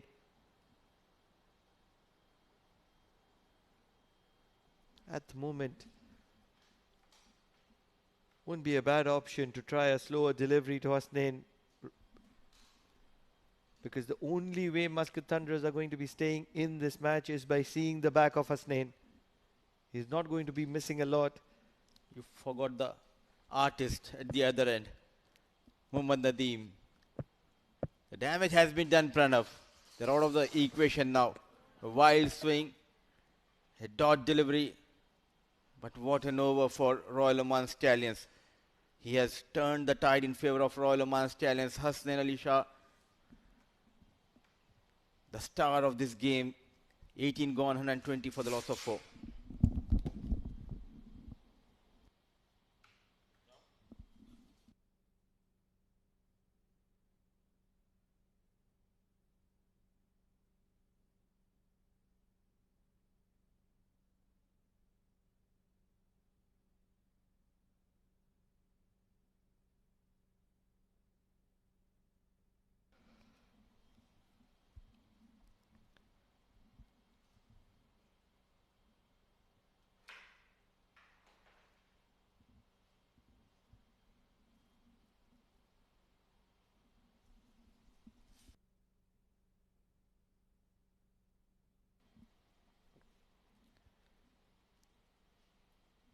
I've always loved the captaincy of Jatinder Singh, and this is why Samay Srivastava into the attack. Inside out, over covers, and this is going to be a couple. Yes, Samay Srivastava is against the monk, Nadeem Bhalli. As cool as a cucumber.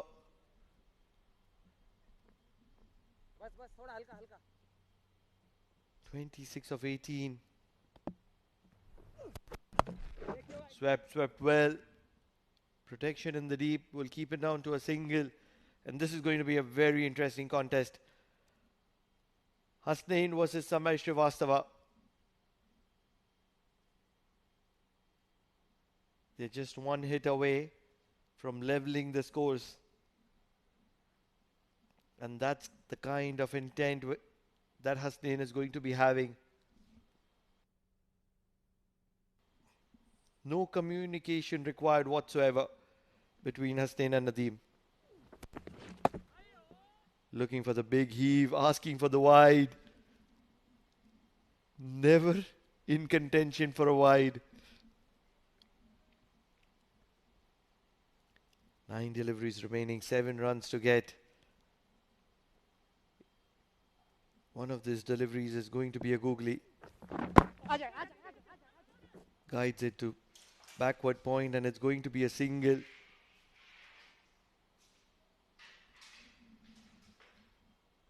Won't be wrong in saying that both these foreign recruits have looked very ordinary for Muscat Thunderers.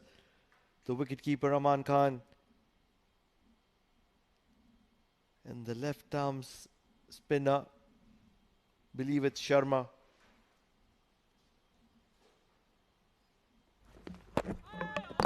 Wonderfully bowled by Samay Srivastava. He's pushing the game into the final over. Still 6 runs to get in 7 deliveries.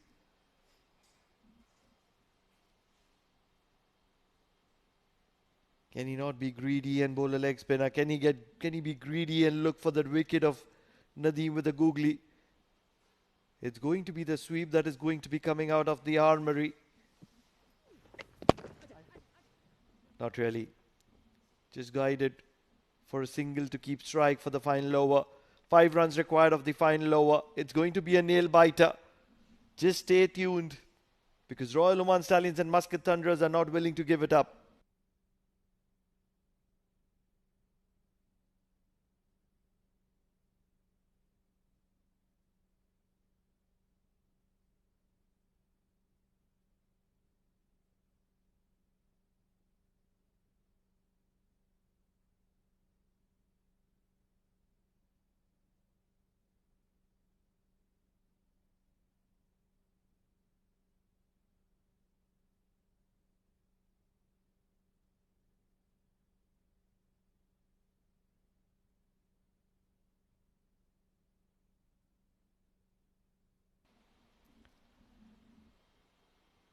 It's going to be the old warhorse, Monis Ansari.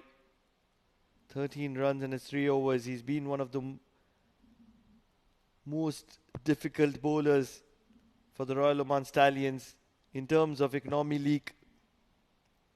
Can he make a difference? The first one just warming the engine up. It's a diesel engine. It's an aging diesel engine. But when it delivers very effectively. A good spread out field. 2 players inside the circle on the offside. 2 players inside the circle on the leg side.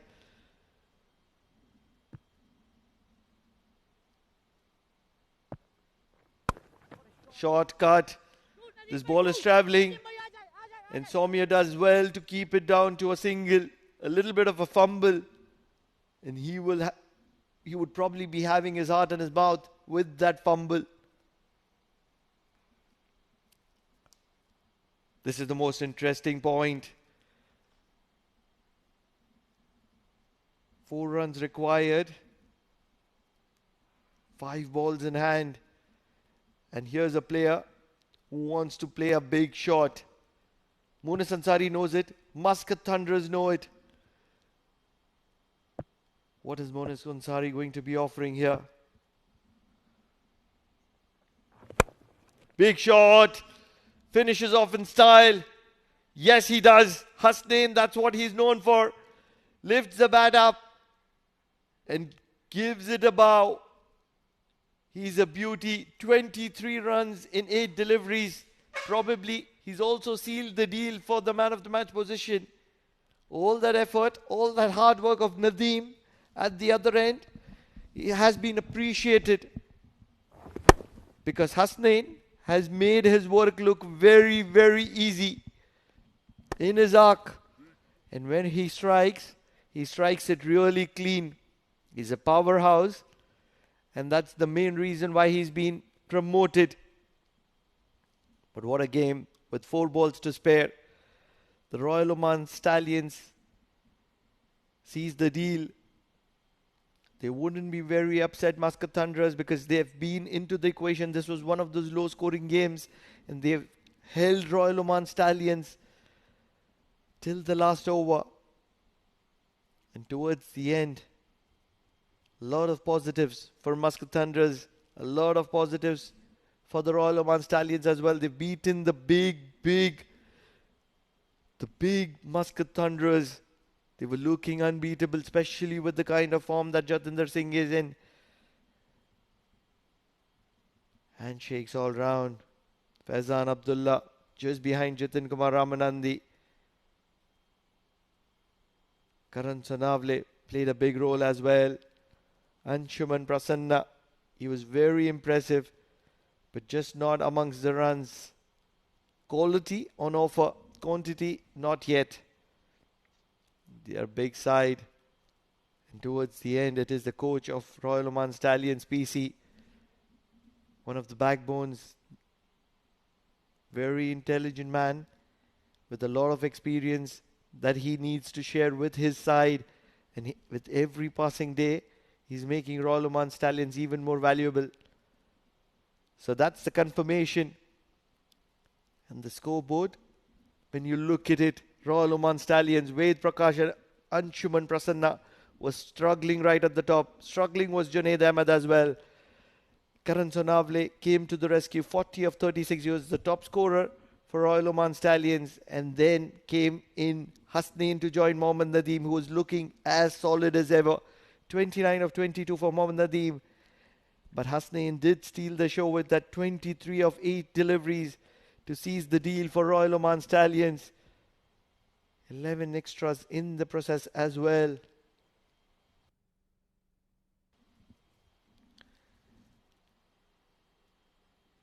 But when you're talking about the bowling, you will always look at that name, Anurag Singh, one of the foreign recruits, who's not very impressive. But the man who stood out was Jai Chelawada. Unfortunately got injured. There will always be discussion, should he have been bowled the 4th over as well at that point of time, because he's unplayable. He did pick up a wicket apiece for Afreed Katie, Samay Srivastava and Anurag Singh as well. But very expensive was Anurag Singh in an affair which was a low scoring one. 11 extras to add.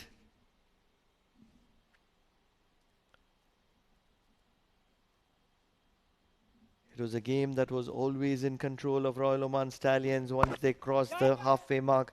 It all started with Anurag Singh leaking boundaries. He did pick up that wicket of Anshuman Prasanna, and that was the only thing to cherish about.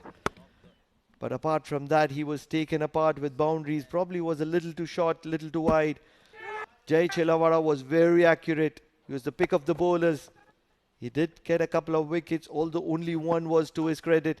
Samay Srivastava getting a wicket of Junaid with that leg before. On the other hand, it was the left arm spinner who was continuing to be taken apart. Samay Srivastava not very effective today, but generally a very good bowler. Siddharth Mukherjee not able to contribute. Afreed Katie just making sure. And this is where they dropped the match. This is something that they will be talking about. 2 drop catches in that over of Afreed Katie. And it was Hasnain that took them across, because he was never going to be taking a shy. Mones Ansari leaking that final maximum, and it went for a cleaner. And that's where it all winded up to. A ball in the arc of Hasnain, and he provides the celebration for Royal Oman Stallions, taking them across the line in a nail biter. Low scoring games are generally very interesting. So that's the confirmation. That's the match summary. Muscat Thunderers batting first. Jatinder Singh playing a very gritty 37 of 34, and on his back 129 on the board. Obviously, Hasnain Ali Shah was the pick of the bowlers for 4 for 21. Mohammad Nadeem, 2 for 19 for him as well. Sagar Parmar kept things tight. And in reply, Royal Oman Stallions, 132 for 4, winning the game by 6 wickets, courtesy of Karan Sonavle's 40, Mohammad Nadeem's 29 not out. But most importantly, Hasnain Ali Shah's 23 not out in just 8 deliveries.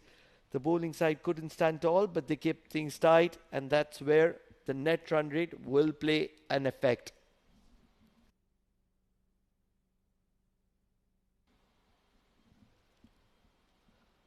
So the matches that we are going to be witnessing tomorrow, it's the big game, Yalla Shabab Giants versus Majlis Titans, two teams that are looking to make a strong comeback into this tournament.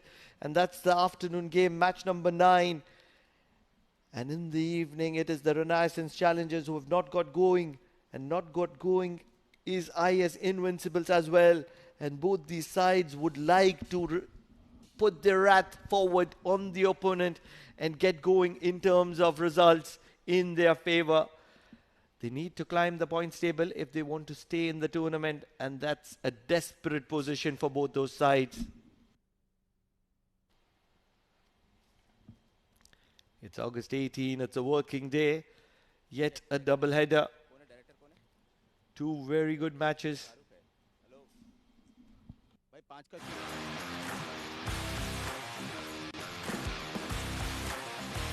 He has timed that one well. Catches the ball straight in. Beautiful ball. Excellent. Yes, it is.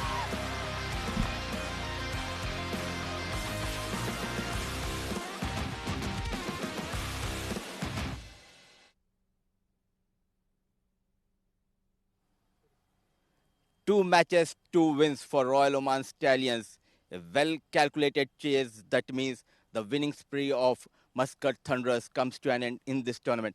A solid performance by Royal Oman Stallions.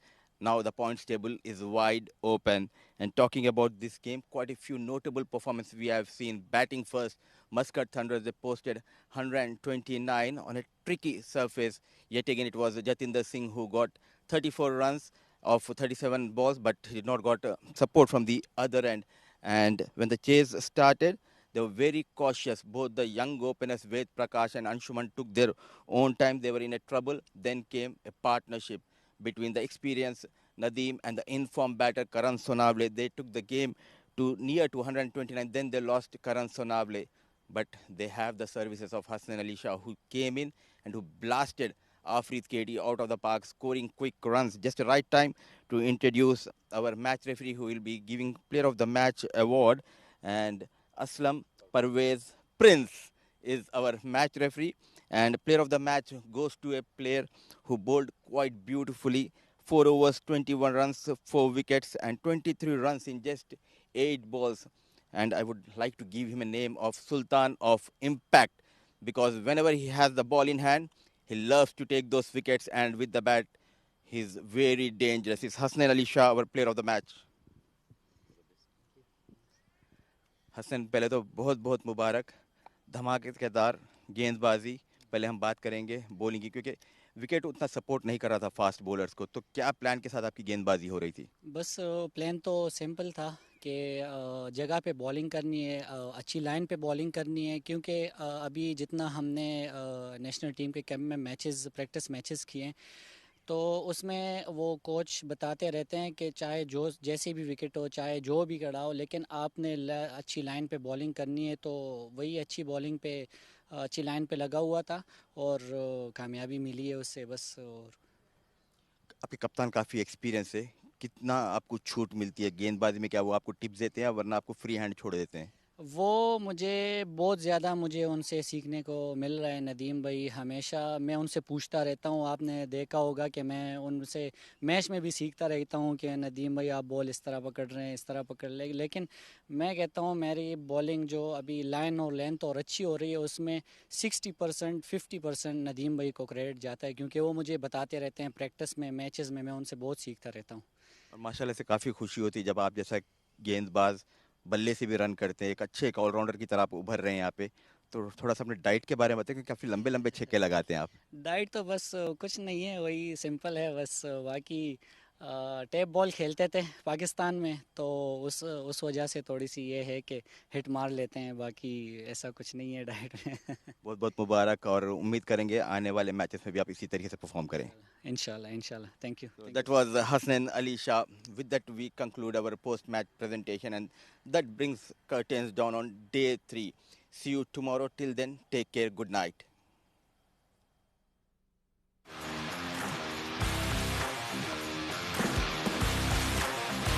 He has timed that one well. Catches the ball straight in. Beautiful ball. Edge the way. Yes, it is.